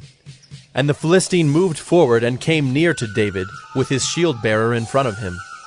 And when the Philistine looked and saw David, he disdained him, for he was but a youth, ruddy and handsome in appearance. And the Philistine said to David, "Am I a dog, that you come to me with sticks?" And the Philistine cursed David by his gods. The Philistine said to David, "Come to me, and I will give you flesh to the birds of the air and to the beasts of the field." Then David said to the Philistine, "You come to me with a sword, and with a spear, and with a javelin, but I come to you in the name of the Lord of hosts, the God of the armies of Israel, whom you have defied. This day the Lord will deliver you into my hand, and I will strike you down and cut off your head. And I will give the dead bodies of the host of the Philistines this day to the birds of the air and to the wild beasts of the earth. that all the earth may know that there is a God in Israel, and that all this assembly may know that the Lord saves not with sword and spear, for the battle is the Lord's, and he will give you into our hand. When the Philistine arose and came and drew near to meet David, David ran quickly toward the battle line to meet the Philistine. And David put his hand in his bag, and took out a stone, and slung it, and struck the Philistine on his forehead. The stone sank into his forehead, and he fell on his face to the ground. So David prevailed over the Philistine with a sling and with a stone, and struck the Philistine and killed him. There was no sword in the hand of David. Then David ran and stood over the Philistine, and took his sword, and drew it out of its sheath, and killed him, and cut off his head with it. When the Philistines saw that their champion was dead, they fled. And the men of Israel and Judah rose with a shout, and pursued the Philistines as far as Gath and the gates of Ekron, so that the wounded Philistines fell on the way from Shaaraim as far as Gath and Ekron. And the people of Israel came back from chasing the Philistines, and they plundered their camp. And David took the head of the Philistine and brought it to Jerusalem, but he put his armor in his tent. As soon as Saul saw David go out against the Philistine, he said to Abner, the commander of the army, Abner, whose son is this youth? And Abner said, As your soul lives, O king, I do not know. And the king said, Inquire whose son the boy is. And as soon as David returned from the striking down of the Philistine, Abner took him and brought him before Saul with the head of the Philistine in his hand. And Saul said to him, Whose son are you, young man? And David answered, I am the son of your servant Jesse the Bethlehemite. 1 Samuel 18. As soon as he had finished speaking to Saul, the soul of Jonathan was knit to the soul of David, and Jonathan loved him as his own soul. And Saul took him that day, and would not let him return to his father's house. Then Jonathan made a covenant with David, because he loved him as his own soul. And Jonathan stripped himself of the robe that was on him, and gave it to David, and his armor, and even his sword, and his bow, and his belt. And David went out, and was successful wherever Saul sent him, so that Saul set him over the men of war. And this was good in the sight of all the people, and also in the sight of Saul's servants. As they were coming home, when David returned from striking down the Philistine, the women came out of all the cities of Israel, singing and dancing, to meet King Saul with tambourines, with songs of joy, and with musical instruments. And the women sang to one another as they celebrated, Saul has struck down his thousands, and David his 10,000s. And Saul was very angry, and this saying displeased him. He said, They have ascribed to David 10,000s, and to me they have ascribed thousands. And what more can he have but the kingdom? And Saul eyed David from that day on. The next day, a harmful spirit from God rushed upon Saul, and he raved within his house while David was playing the lyre, as he did day by day. Saul had his spear in his hand, and Saul hurled the spear, for he thought, I will pin David to the wall. But David evaded him twice. Saul was afraid of David, because the Lord was with him, but had departed from Saul. So Saul removed him from his presence, and made him a commander of 1,000. And he went out and came in before the people. And David had success in all his undertakings, for the Lord was with him. And when Saul saw that he had great success, he stood in fearful awe of him. But all Israel and Judah loved David, for he went out and came in before them. Then Saul said to David, Here is my elder daughter Merab. I will give her to you for a wife. Only be valiant for me and fight the Lord's battles. For Saul thought, Let not my hand be against him, but let the hand of the Philistines be against him. And David said to Saul, Who am I, and who are my relatives, my father's clan in Israel, that I should be son-in-law to the king? But at the time when Merab, Saul's daughter, should have been given to David, she was given to Adriel the Maholathite for a wife. Now Saul's daughter Michal loved David, and they told Saul, and the thing pleased him. Saul thought, Let me give her to him, that she may be a snare for him, and that the hand of the Philistines may be against him. Therefore Saul said to David a second time, You shall now be my son-in-law. And Saul commanded his servants, Speak to David in private, and say, Behold, the king has delight in you, and all his servants love you. Now then, become the king's son-in-law. And Saul's servants spoke those words in the ears of David. And David said, Does it seem to you a little thing to become the king's son-in-law, since I am a poor man and have no reputation? And the servants of Saul told him, Thus and so did David speak. Then Saul said, Thus shall you say to David, The king desires no bride price, except 100 foreskins of the Philistines, that he may be avenged of the king's enemies. Now Saul thought to make David fall by the hand of the Philistines. And when his servants told David these words, it pleased David well to be the king's son-in-law. Before the time had expired, David arose and went, along with his men, and killed 200 of the Philistines. And David brought their foreskins, which were given in full number to the king, that he might become the king's son-in-law. And Saul gave him his daughter Michal for a wife. But when Saul saw and knew that the Lord was with David, and that Michal, Saul's daughter, loved him, Saul was even more afraid of David. So Saul was David's enemy continually. Then the princes of the Philistines came out to battle, and as often as they came out, David had more success than all the servants of Saul, so that his name was highly esteemed. 1 Samuel 19. And Saul spoke to Jonathan his son, and to all his servants, that they should kill David. But Jonathan, Saul's son, delighted much in David. And Jonathan told David, Saul, my father, seeks to kill you. Therefore be on your guard in the morning. Stay in a secret place and hide yourself. And I will go out and stand beside my father in the field where you are. And I will speak to my father about you. And if I learn anything, I will tell you. And Jonathan spoke well of David to Saul his father, and said to him, Let not the king sin against his servant David, because he has not sinned against you, and because his deeds have brought good to you. For he took his life in his hand, and he struck down the Philistine. And the Lord worked a great salvation for all Israel. You saw it and rejoiced.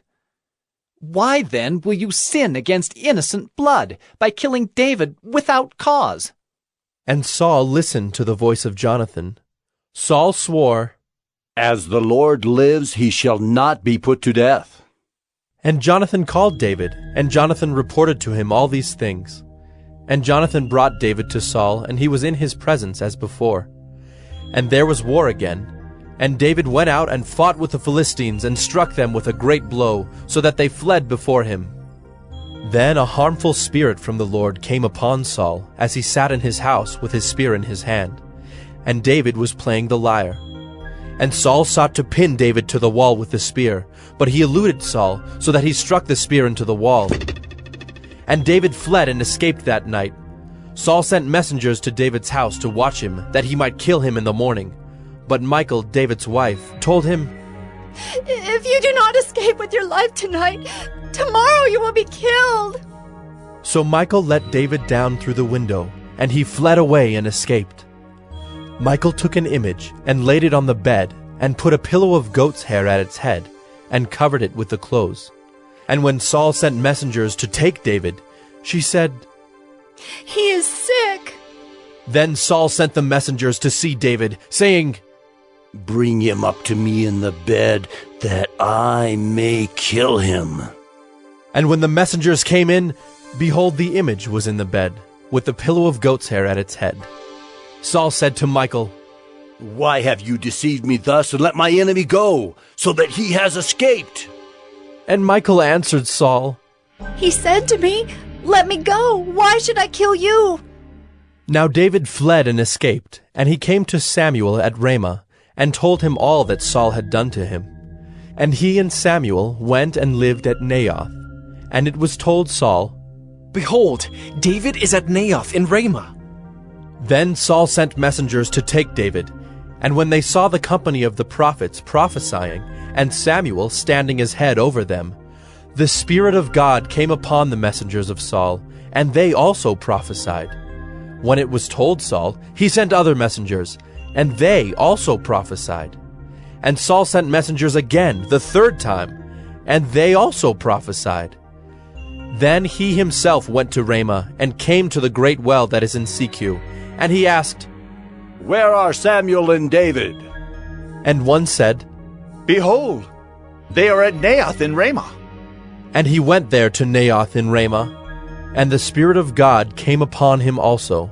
And as he went, he prophesied until he came to Naioth in Ramah. And he too stripped off his clothes, and he too prophesied before Samuel, and lay naked all that day and all that night. Thus it is said, Is Saul also among the prophets? 1 Samuel 20. Then David fled from Naioth in Ramah, and came and said before Jonathan, What have I done? What is my guilt? And what is my sin before your father, that he seeks my life? And he said to him, Far from it. You shall not die. Behold, my father does nothing, either great or small, without disclosing it to me. And why should my father hide this from me? It is not so. But David vowed again, saying, Your father knows well that I have found favor in your eyes, and he thinks, Do not let Jonathan know this, lest he be grieved. But truly, as the Lord lives, and as your soul lives, there is but a step between me and death. Then Jonathan said to David, Whatever you say, I will do for you. David said to Jonathan, Behold, tomorrow is the new moon, and I should not fail to sit at table with the king. But let me go, that I may hide myself in the field till the third day at evening. If your father misses me at all, then say, David earnestly asked leave of me to run to Bethlehem his city, for there is a yearly sacrifice there for all the clan. If he says, Good, it will be well with your servant. But if he is angry, then know that harm is determined by him. Therefore deal kindly with your servant, for you have brought your servant into a covenant of the Lord with you. But if there is guilt in me, kill me yourself, for why should you bring me to your father? And Jonathan said, Far be it from you. If I knew that it was determined by my father that harm should come to you, would I not tell you? Then David said to Jonathan, Who will tell me if your father answers you roughly? And Jonathan said to David, Come, let us go out into the field. So they both went out into the field. And Jonathan said to David, The Lord, the God of Israel, be witness. When I have sounded out my father about this time tomorrow, or the third day, behold, if he is well disposed toward David, shall I not then send and disclose it to you? But should it please my father to do you harm, the Lord do so to Jonathan, and more also if I do not disclose it to you and send you away, that you may go in safety. May the Lord be with you, as he has been with my father. If I am still alive, show me the steadfast love of the Lord, that I may not die. And do not cut off your steadfast love from my house forever, when the Lord cuts off every one of the enemies of David from the face of the earth. And Jonathan made a covenant with the house of David, saying, May the Lord take vengeance on David's enemies. And Jonathan made David swear again by his love for him, for he loved him as he loved his own soul. Then Jonathan said to him, Tomorrow is the new moon, and you will be missed because your seat will be empty. On the third day, go down quickly to the place where you hid yourself when the matter was in hand, and remain beside the stone heap. And I will shoot 3 arrows to the side of it, as though I shot at a mark. And behold, I will send the young man, saying, Go, find the arrows. If I say to the young man, Look, the arrows are on this side of you, take them. Then you are to come, for as the Lord lives, it is safe for you, and there is no danger. But if I say to the youth, Look, the arrows are beyond you, then go, for the Lord has sent you away. And as for the matter of which you and I have spoken, behold, the Lord is between you and me forever. So David hid himself in the field. And when the new moon came, the king sat down to eat food. The king sat on his seat, as at other times, on the seat by the wall. Jonathan sat opposite, and Abner sat by Saul's side. but David's place was empty. Yet Saul did not say anything that day, for he thought, "Something has happened to him. He is not clean. Surely he is not clean." But on the second day, the day after the new moon, David's place was empty. And Saul said to Jonathan his son, "Why has not the son of Jesse come to the meal, either yesterday or today?" Jonathan answered Saul, David earnestly asked leave of me to go to Bethlehem. He said, "Let me go, for our clan holds a sacrifice in the city, and my brother has commanded me to be there. So now if I have found favor in your eyes, let me get away and see my brothers." For this reason he has not come to the king's table. Then Saul's anger was kindled against Jonathan, and he said to him, "You son of a perverse, rebellious woman, do I not know that you have chosen the son of Jesse to your own shame and to the shame of your mother's nakedness?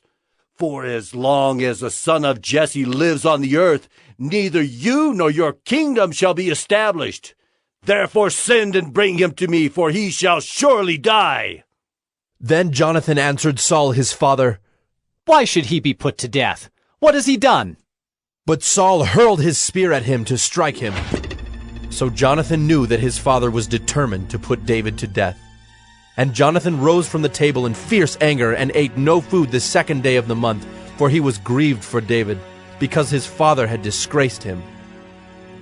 In the morning Jonathan went out into the field to the appointment with David, and with him a little boy. And he said to his boy, "Run and find the arrows that I shoot." As the boy ran, he shot an arrow beyond him. And when the boy came to the place of the arrow that Jonathan had shot, Jonathan called after the boy and said, "Is not the arrow beyond you?" And Jonathan called after the boy, "Hurry! Be quick! Do not stay!" So Jonathan's boy gathered up the arrows and came to his master. But the boy knew nothing. Only Jonathan and David knew the matter. And Jonathan gave his weapons to his boy, and said to him, "Go and carry them to the city."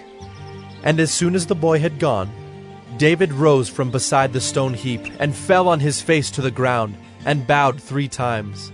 And they kissed one another and wept with one another, David weeping the most.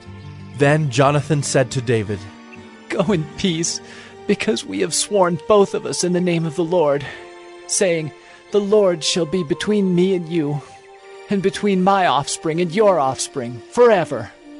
And he rose and departed, and Jonathan went into the city. 1 Samuel 21. Then David came to Nob, to Ahimelech the priest. And Ahimelech came to meet David trembling, and said to him, "Why are you alone, and no one with you?" And David said to Ahimelech the priest, "The king has charged me with a matter and said to me, 'Let no one know anything of the matter about which I send you, and with which I have charged you. I have made an appointment with the young men for such and such a place. Now then, what do you have on hand? Give me 5 loaves of bread, or whatever is here.'"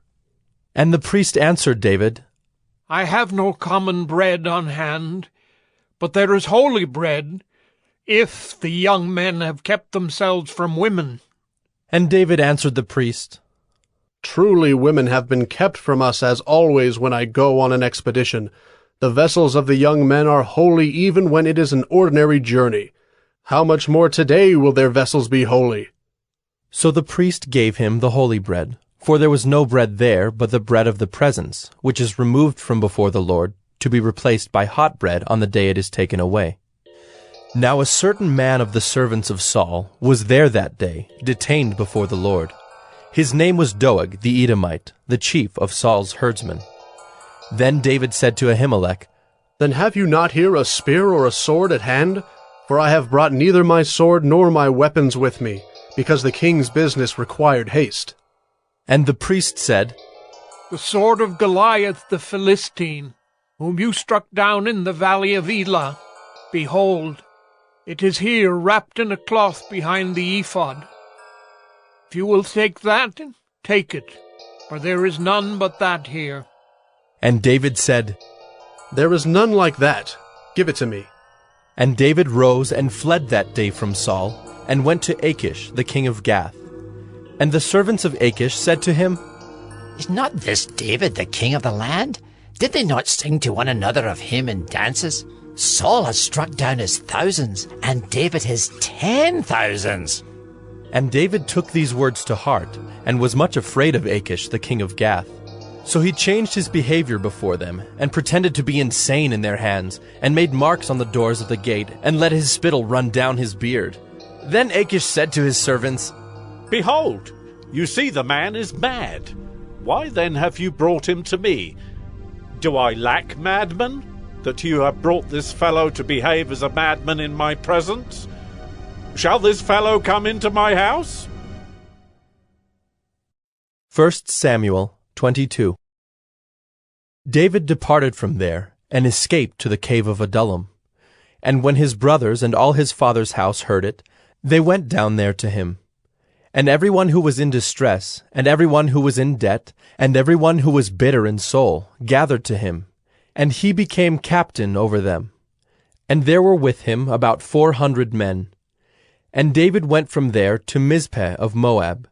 And he said to the king of Moab, Please let my father and mother stay with you, till I know what God will do for me. And he left them with the king of Moab, and they stayed with him all the time that David was in the stronghold. Then the prophet Gad said to David, Do not remain in the stronghold. Depart, and go into the land of Judah. So David departed, and went into the forest of Hereth. Now Saul heard that David was discovered, and the men who were with him. Saul was sitting at Gibeah, under the tamarisk tree on the height, with his spear in his hand, and all his servants were standing about him. And Saul said to his servants who stood about him, Hear now, people of Benjamin. Will the son of Jesse give every one of you fields and vineyards? Will he make you all commanders of thousands and commanders of hundreds? That all of you have conspired against me? No one discloses to me when my son makes a covenant with the son of Jesse. None of you is sorry for me, or discloses to me that my son has stirred up my servant against me to lie in wait as at this day.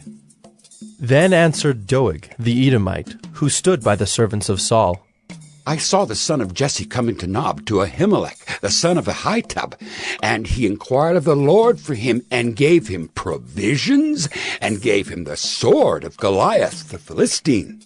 Then the king sent to summon Ahimelech the priest, the son of Ahitub, and all his father's house, the priests who were at Nob, and all of them came to the king. And Saul said, Hear now, son of Ahitub.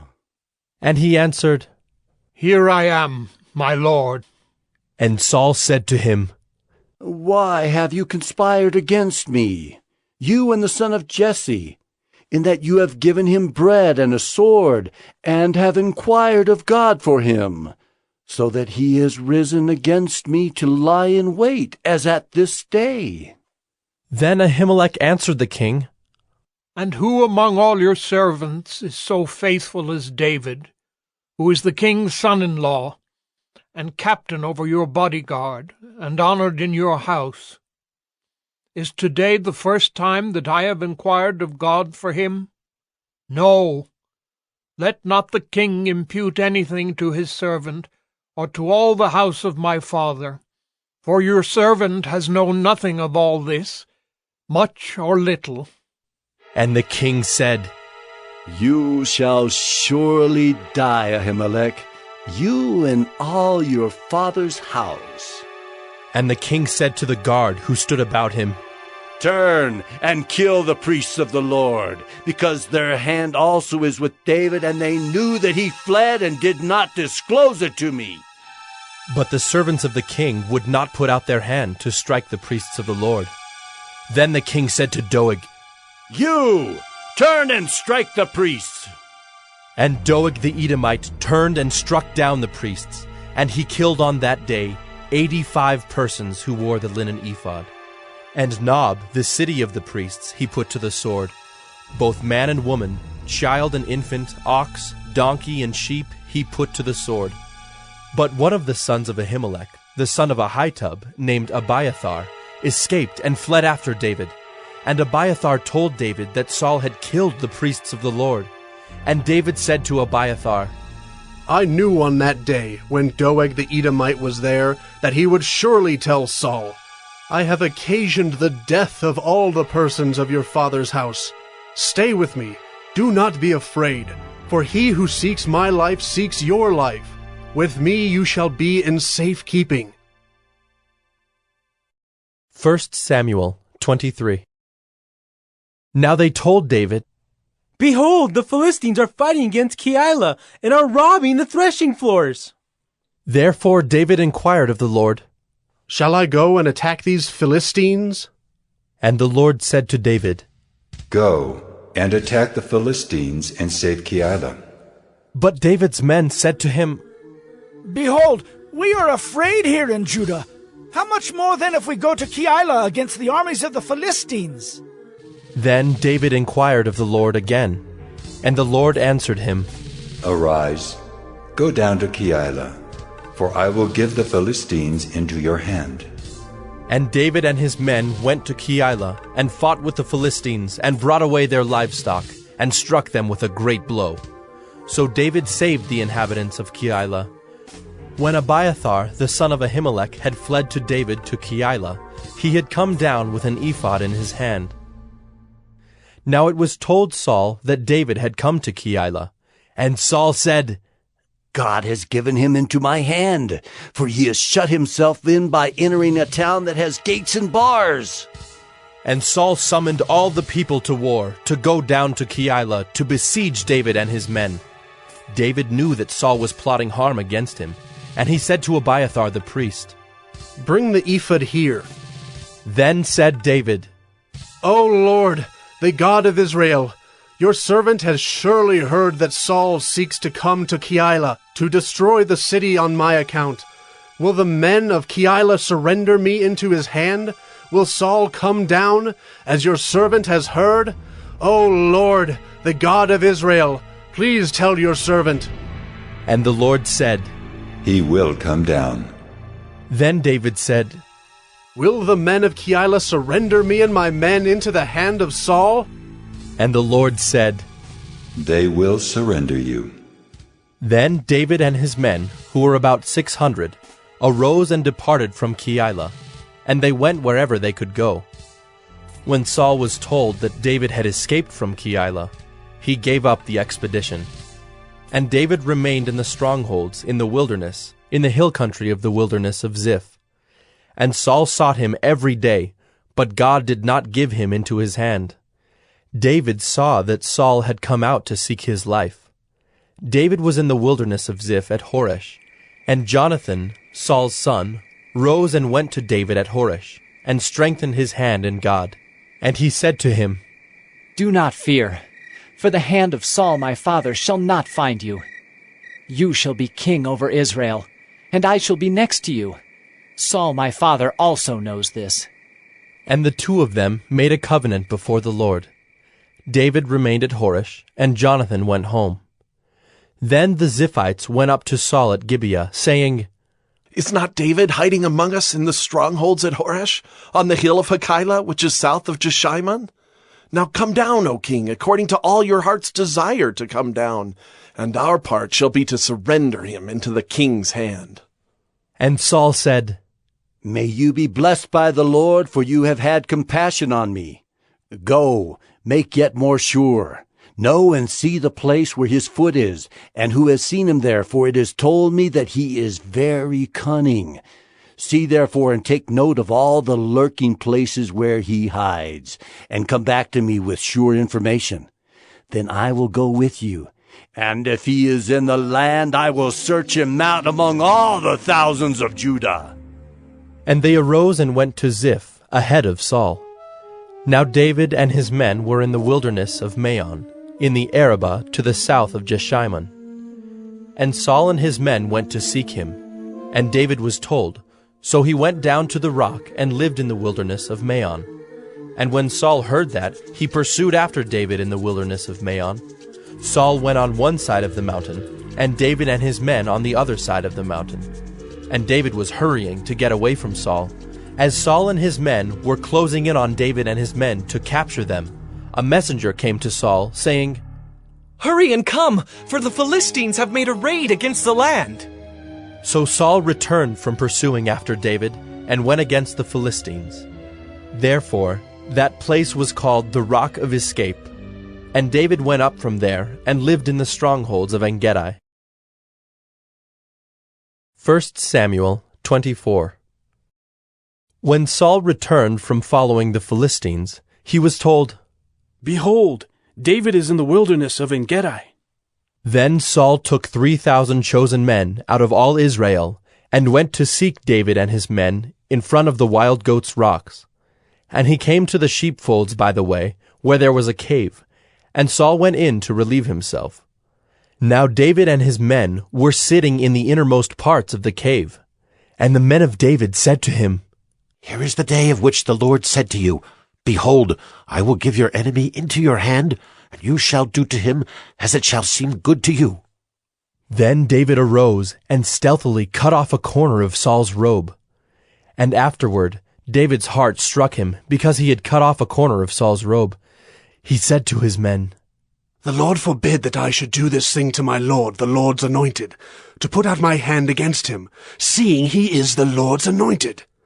So David persuaded his men with these words, and did not permit them to attack Saul. And Saul rose up and left the cave and went on his way. Afterward, David also arose and went out of the cave, and called after Saul, "My Lord, the king!" And when Saul looked behind him, David bowed with his face to the earth and paid homage. And David said to Saul, "Why do you listen to the words of men who say, Behold, David seeks your harm? Behold, this day your eyes have seen how the Lord gave you today into my hand in the cave. And some told me to kill you, but I spared you. I said, I will not put out my hand against my Lord, for he is the Lord's anointed.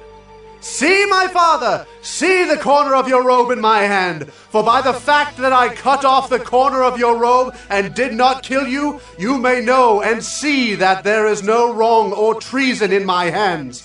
I have not sinned against you, though you hunt my life to take it. May the Lord judge between me and you. May the Lord avenge me against you. But my hand shall not be against you. As the proverb of the ancients says, Out of the wicked comes wickedness, but my hand shall not be against you. After whom has the king of Israel come out? After whom do you pursue? After a dead dog? After a flea?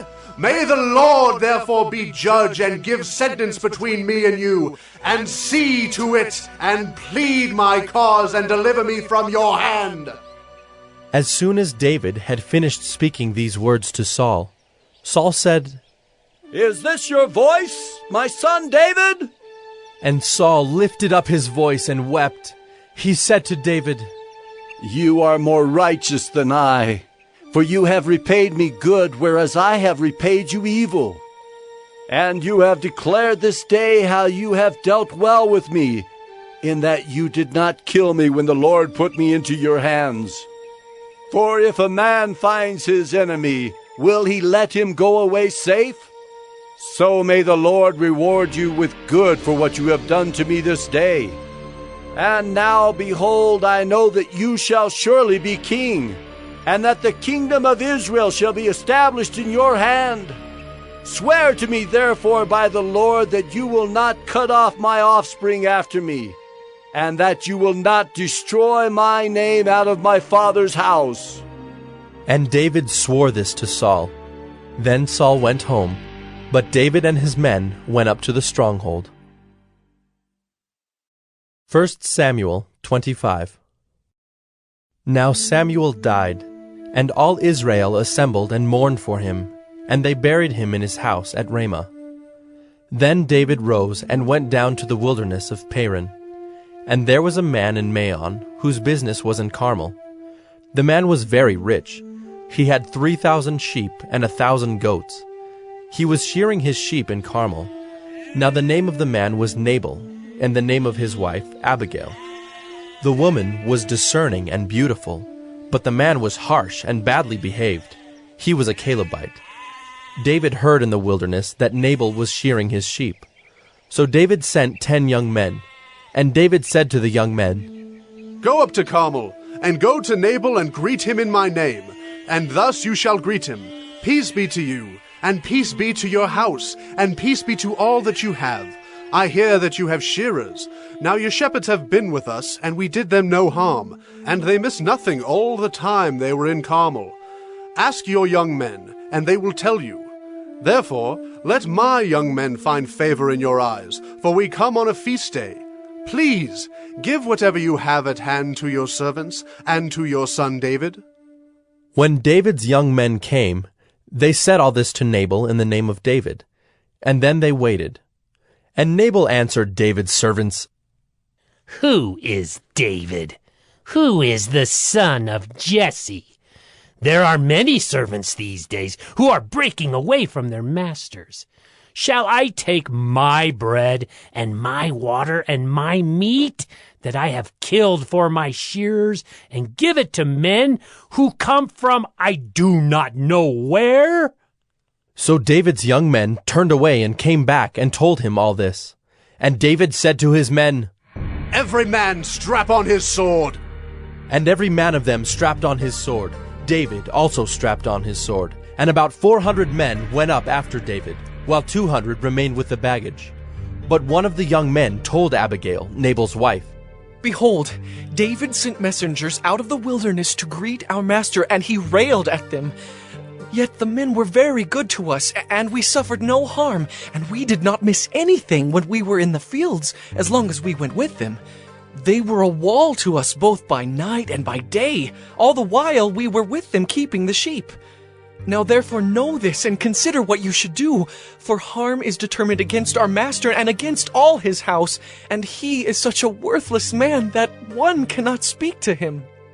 Then Abigail made haste, and took 200 loaves, and 2 skins of wine, and 5 sheep already prepared, and 5 seahs of parched grain, and 100 clusters of raisins, and 200 cakes of figs, and laid them on donkeys. And she said to her young men, Go on before me. Behold, I come after you. But she did not tell her husband Nabal. And as she rode on the donkey, and came down under cover of the mountain, behold, David and his men came down toward her, and she met them. Now David had said, Surely in vain have I guarded all that this fellow has in the wilderness, so that nothing was missed of all that belonged to him, and he has returned me evil for good. God do so to the enemies of David, and more also, if by morning I leave so much as one male of all who belong to him. When Abigail saw David, she hurried and got down from the donkey, and fell before David on her face, and bowed to the ground. She fell at his feet, and said, On me alone, my lord, be the guilt. Please let your servant speak in your ears, and hear the words of your servant. Let not my lord regard this worthless fellow Nabal, for as his name is, so is he. Nabal is his name, and folly is with him.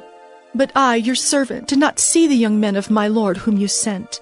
Now then, my lord, as the Lord lives, and as your soul lives, because the Lord has restrained you from blood guilt and from saving with your own hand, now then let your enemies and those who seek to do evil to my lord be as Nabal.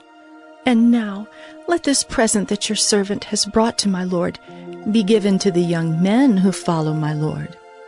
Please forgive the trespass of your servant, for the Lord will certainly make my lord a sure house, because my lord is fighting the battles of the Lord, and evil shall not be found in you, so long as you live. If men rise up to pursue you and to seek your life, the life of my lord shall be bound in the bundle of the living, in the care of the Lord your God. And the lives of your enemies he shall sling out as from the hollow of a sling. And when the Lord has done to my lord according to all the good that he has spoken concerning you, and has appointed you prince over Israel, my lord shall have no cause of grief, or pains of conscience for having shed blood without cause, or for my lord taking vengeance himself. And when the Lord has dealt well with my lord, then remember your servant. And David said to Abigail, Blessed be the Lord, the God of Israel, who sent you this day to meet me. Blessed be your discretion, and blessed be you, who have kept me this day from blood guilt, and from avenging myself with my own hand. For as surely as the Lord, the God of Israel, lives, who has restrained me from hurting you, unless you had hurried and come to meet me, truly by morning there had not been left to Nabal so much as one male. Then David received from her hand what she had brought him. And he said to her, Go up in peace to your house. See, I have obeyed your voice, and I have granted your petition. And Abigail came to Nabal, and behold, he was holding a feast in his house, like the feast of a king. And Nabal's heart was merry within him, for he was very drunk. So she told him nothing at all until the morning light. In the morning, when the wine had gone out of Nabal, his wife told him these things, and his heart died within him, and he became as a stone. And about 10 days later the Lord struck Nabal, and he died. When David heard that Nabal was dead, he said, Blessed be the Lord who has avenged the insult I received at the hand of Nabal, and has kept back his servant from wrongdoing. The Lord has returned the evil of Nabal on his own head. Then David sent and spoke to Abigail to take her as his wife. When the servants of David came to Abigail at Carmel, they said to her, David has sent us to you to take you to him as his wife. And she rose and bowed with her face to the ground and said, Behold, your handmaid is a servant to wash the feet of the servants of my Lord. And Abigail hurried and rose and mounted a donkey, and her 5 young women attended her. She followed the messengers of David and became his wife. David also took Ahinoam of Jezreel, and both of them became his wives. Saul had given Michal his daughter, David's wife, to Paltai the son of Laish, who was of Gallim. 1 Samuel 26. Then the Ziphites came to Saul at Gibeah, saying, Is not David hiding himself on the hill of Hachilah, which is on the east of Jeshimon? So Saul arose and went down to the wilderness of Ziph, with 3,000 chosen men of Israel, to seek David in the wilderness of Ziph. And Saul encamped on the hill of Hachilah, which is beside the road on the east of Jeshimon. But David remained in the wilderness. When he saw that Saul came after him into the wilderness, David sent out spies and learned that Saul had come. Then David rose and came to the place where Saul had encamped. And David saw the place where Saul lay, with Abner the son of Ner, the commander of his army. Saul was lying within the encampment, while the army was encamped around him. Then David said to Ahimelech the Hittite, and to Joab's brother Abishai, the son of Zeruiah, Who will go down with me into the camp to Saul? And Abishai said, I will go down with you. So David and Abishai went to the army by night. And there lay Saul sleeping within the encampment, with his spear stuck in the ground at his head, and Abner and the army lay around him. Then said Abishai to David, God has given your enemy into your hand this day. Now please let me pin him to the earth with one stroke of the spear, and I will not strike him twice. But David said to Abishai, Do not destroy him, for who can put out his hand against the Lord's anointed and be guiltless? And David said, As the Lord lives, the Lord will strike him, or his day will come to die, or he will go down into battle and perish. The Lord forbid that I should put out my hand against the Lord's anointed. But take now the spear that is at his head and the jar of water, and let us go. So David took the spear and the jar of water from Saul's head, and they went away.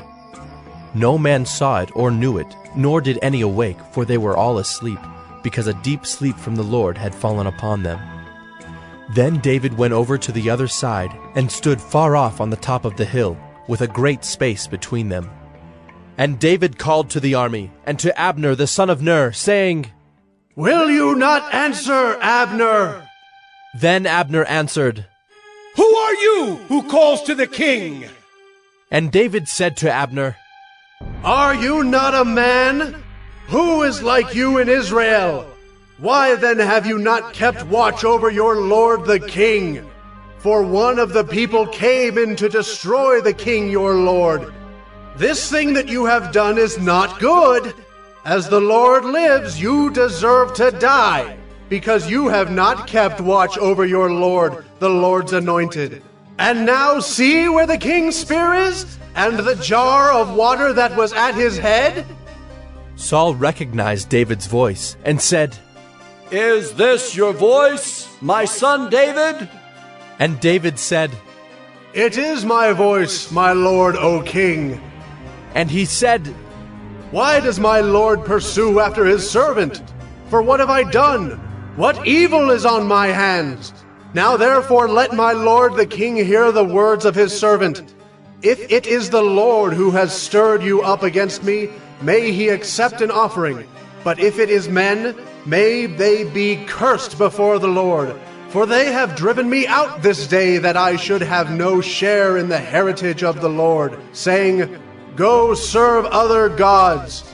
Now therefore, let not my blood fall to the earth away from the presence of the Lord, for the king of Israel has come out to seek a single flea, like one who hunts a partridge in the mountains.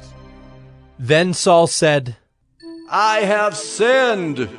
Return, my son David, for I will no more do you harm, because my life was precious in your eyes this day. Behold, I have acted foolishly, and have made a great mistake. And David answered and said, Here is the spear, O king. Let one of the young men come over and take it. The Lord rewards every man for his righteousness and his faithfulness, for the Lord gave you into my hand today, and I would not put out my hand against the Lord's anointed. Behold, as your life was precious this day in my sight, so may my life be precious in the sight of the Lord, and may he deliver me out of all tribulation. Then Saul said to David, Blessed be you, my son David. You will do many things and will succeed in them. So David went his way, and Saul returned to his place. 1 Samuel 27. Then David said in his heart, Now I shall perish one day by the hand of Saul. There is nothing better for me than that I should escape to the land of the Philistines. Then Saul will despair of seeking me any longer within the borders of Israel, and I shall escape out of his hand. So David arose and went over, he and the 600 men who were with him, to Achish, the son of Maoch, king of Gath. And David lived with Achish at Gath, he and his men, every man with his household.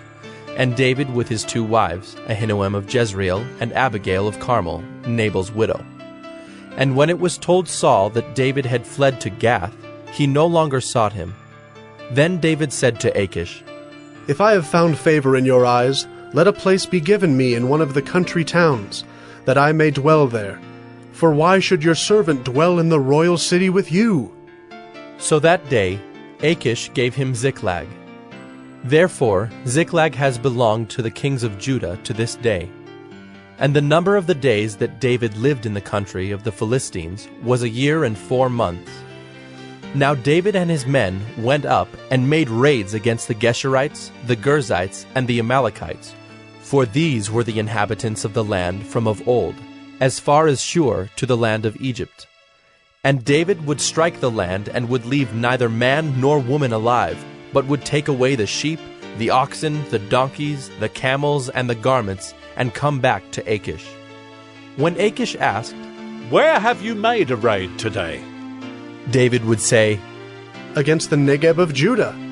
Or, Against the Negeb of the Jerahmeelites. Or, Against the Negeb of the Kenites.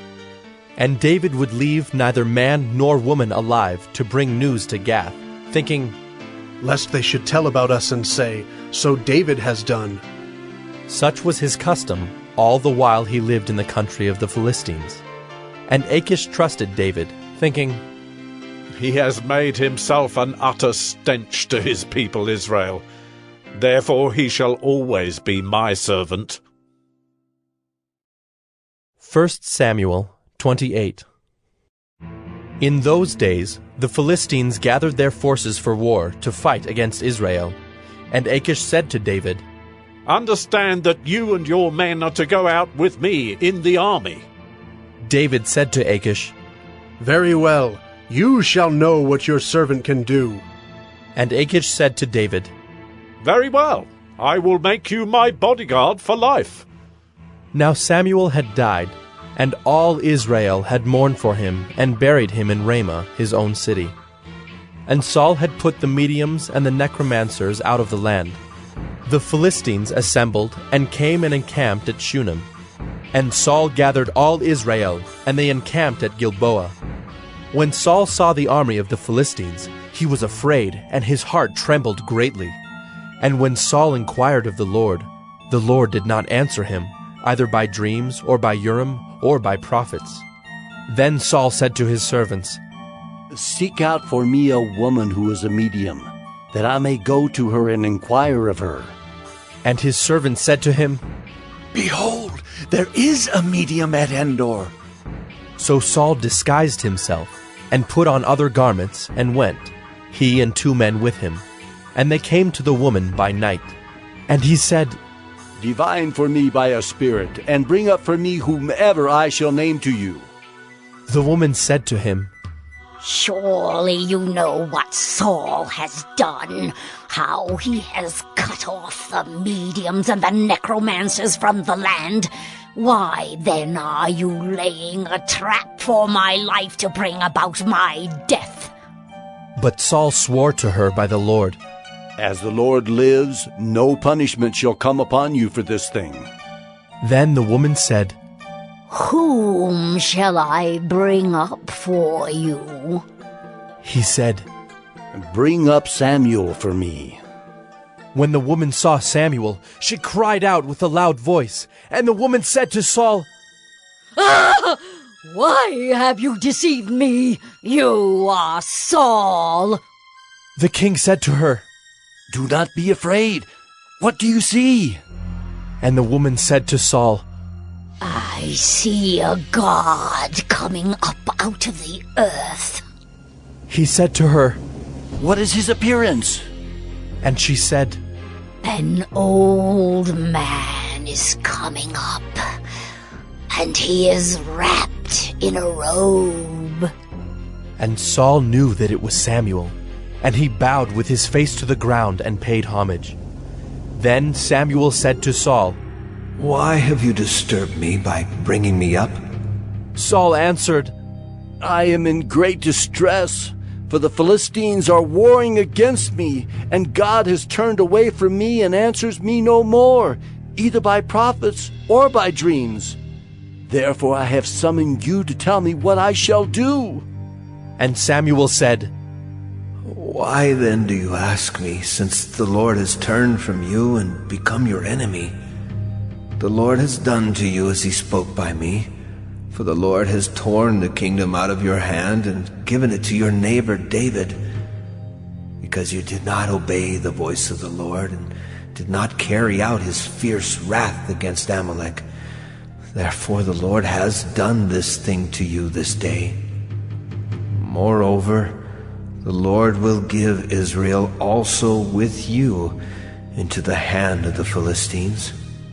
And tomorrow you and your sons shall be with me. The Lord will give the army of Israel also into the hand of the Philistines.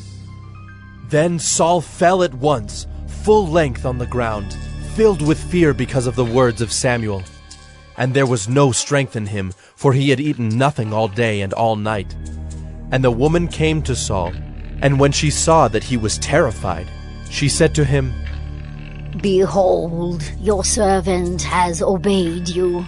I have taken my life in my hand and have listened to what you have said to me. Now, therefore, you also obey your servant. Let me set a morsel of bread before you, and eat, that you may have strength when you go on your way. He refused and said, I will not eat. But his servants, together with the woman, urged him, and he listened to their words. So he arose from the earth and sat on the bed. Now the woman had a fattened calf in the house, and she quickly killed it, And she took flour and kneaded it, and baked unleavened bread of it. And she put it before Saul and his servants, and they ate. Then they rose and went away that night. 1 Samuel 29. Now the Philistines had gathered all their forces at Aphek, and the Israelites were encamped by the spring that is in Jezreel.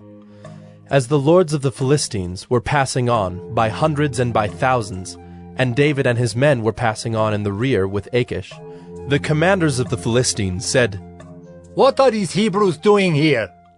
And Achish said to the commanders of the Philistines, "Is this not David, the servant of Saul, king of Israel, who has been with me now for days and years? And since he deserted to me, I have found no fault in him to this day." But the commanders of the Philistines were angry with him, and the commanders of the Philistines said to him, "Send the man back, that he may return to the place to which you have assigned him.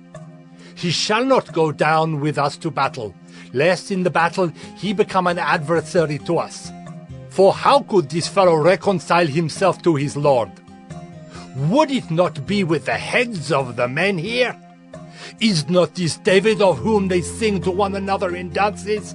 Saul has struck down his thousands, and David his 10,000s. Then Achish called David and said to him, "As the Lord lives, you have been honest, and to me it seems right that you should march out and in with me in the campaign. For I have found nothing wrong in you from the day of your coming to me to this day. Nevertheless, the lords do not approve of you. So go back now and go peaceably, that you may not displease the lords of the Philistines."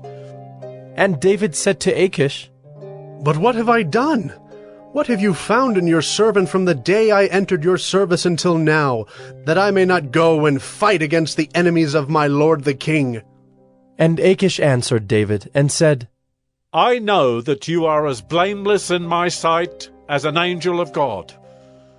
Nevertheless, the commanders of the Philistines have said, 'He shall not go up with us to the battle.'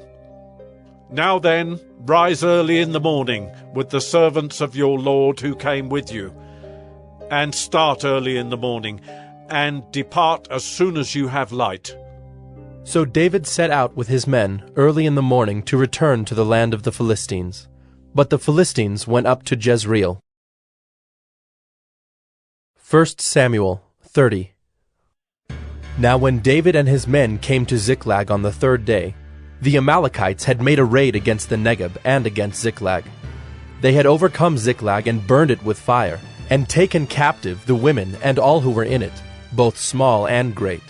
They killed no one, but carried them off and went their way. And when David and his men came to the city, they found it burned with fire, and their wives and sons and daughters taken captive. Then David and the people who were with him raised their voices and wept until they had no more strength to weep. David's 2 wives also had been taken captive, Ahinoam of Jezreel, and Abigail, the widow of Nabal of Carmel. And David was greatly distressed, for the people spoke of stoning him, because all the people were bitter in soul, each for his sons and daughters. But David strengthened himself in the Lord his God. And David said to Abiathar the priest, the son of Ahimelech, "Bring me the ephod." So Abiathar brought the ephod to David. And David inquired of the Lord, "Shall I pursue after this band? Shall I overtake them?" He answered him, "Pursue, for you shall surely overtake and shall surely rescue." So David set out, and the 600 men who were with him, and they came to the brook Besor, where those who were left behind stayed. But David pursued, he and 400 men. 200 stayed behind, who were too exhausted to cross the brook Besor. They found an Egyptian in the open country, and brought him to David. And they gave him bread, and he ate. They gave him water to drink, and they gave him a piece of a cake of figs, and 2 clusters of raisins. And when he had eaten, his spirit revived, for he had not eaten bread or drunk water for 3 days and 3 nights. And David said to him, "To whom do you belong, and where are you from?" He said, "I am a young man of Egypt, servant to an Amalekite. And my master left me behind, because I fell sick 3 days ago. We had made a raid against the Negeb of the Kerethites, and against that which belongs to Judah, and against the Negeb of Caleb, and we burned Ziklag with fire. And David said to him, Will you take me down to this band? And he said, Swear to me by God that you will not kill me, or deliver me into the hands of my master, and I will take you down to this band. And when he had taken him down, behold, they were spread abroad over all the land, eating and drinking and dancing, because of all the great spoil they had taken from the land of the Philistines and from the land of Judah. And David struck them down from twilight until the evening of the next day, and not a man of them escaped, except 400 young men, who mounted camels and fled. David recovered all that the Amalekites had taken, and David rescued his 2 wives. Nothing was missing, whether small or great, sons or daughters, spoil or anything that had been taken. David brought back all. David also captured all the flocks and herds, and the people drove the livestock before him, and said, This is David's spoil. Then David came to the 200 men who had been too exhausted to follow David, and who had been left at the brook Besor. And they went out to meet David, and to meet the people who were with him. And when David came near to the people, he greeted them. Then all the wicked and worthless fellows among the men who had gone with David said, Because they did not go with us, we will not give them any of the spoil that we have recovered, except that each man may lead away his wife and children, and depart. But David said, You shall not do so, my brothers, with what the Lord has given us. He has preserved us and given into our hand the band that came against us. Who would listen to you in this matter? For as his share is who goes down into the battle, so shall his share be who stays by the baggage. They shall share alike. And he made it a statute and a rule for Israel from that day forward to this day. When David came to Ziklag, he sent part of the spoil to his friends, the elders of Judah, saying, Here is a present for you from the spoil of the enemies of the Lord. It was for those in Bethel, in Ramoth of the Negeb, in Jadar, in Aroer, in Siphmoth in Eshtemoa, in Rachel, in the cities of the Jerahmeelites, in the cities of the Kenites, in Hormah, in Bor-Ashan, in Athak, in Hebron, for all the places where David and his men had roamed. 1 Samuel 31. Now the Philistines fought against Israel, and the men of Israel fled before the Philistines, and fell slain on Mount Gilboa. And the Philistines overtook Saul and his sons, and the Philistines struck down Jonathan and Abinadab and Melchi-Shua, the sons of Saul. The battle pressed hard against Saul, and the archers found him, and he was badly wounded by the archers. Then Saul said to his armor-bearer, Draw your sword, and thrust me through with it, lest these uncircumcised come and thrust me through and mistreat me. But his armor-bearer would not, for he feared greatly. Therefore Saul took his own sword and fell upon it. And when his armor-bearer saw that Saul was dead, he also fell upon his sword and died with him. Thus Saul died, and his 3 sons, and his armor-bearer, and all his men on the same day together. And when the men of Israel, who were on the other side of the valley, and those beyond the Jordan, saw that the men of Israel had fled, and that Saul and his sons were dead, they abandoned their cities and fled. And the Philistines came and lived in them. The next day, when the Philistines came to strip the slain, they found Saul and his 3 sons fallen on Mount Gilboa. So they cut off his head, and stripped off his armor, and sent messengers throughout the land of the Philistines to carry the good news to the house of their idols, and to the people. They put his armor in the temple of Ashtaroth, and they fastened his body to the wall of Bethshan. But when the inhabitants of Jabesh-Gilead heard what the Philistines had done to Saul, all the valiant men arose, and went all night, and took the body of Saul, and the bodies of his sons from the wall of Bethshan. And they came to Jabesh, and burned them there. And they took their bones, and buried them under the tamarisk tree in Jabesh, and fasted 7 days.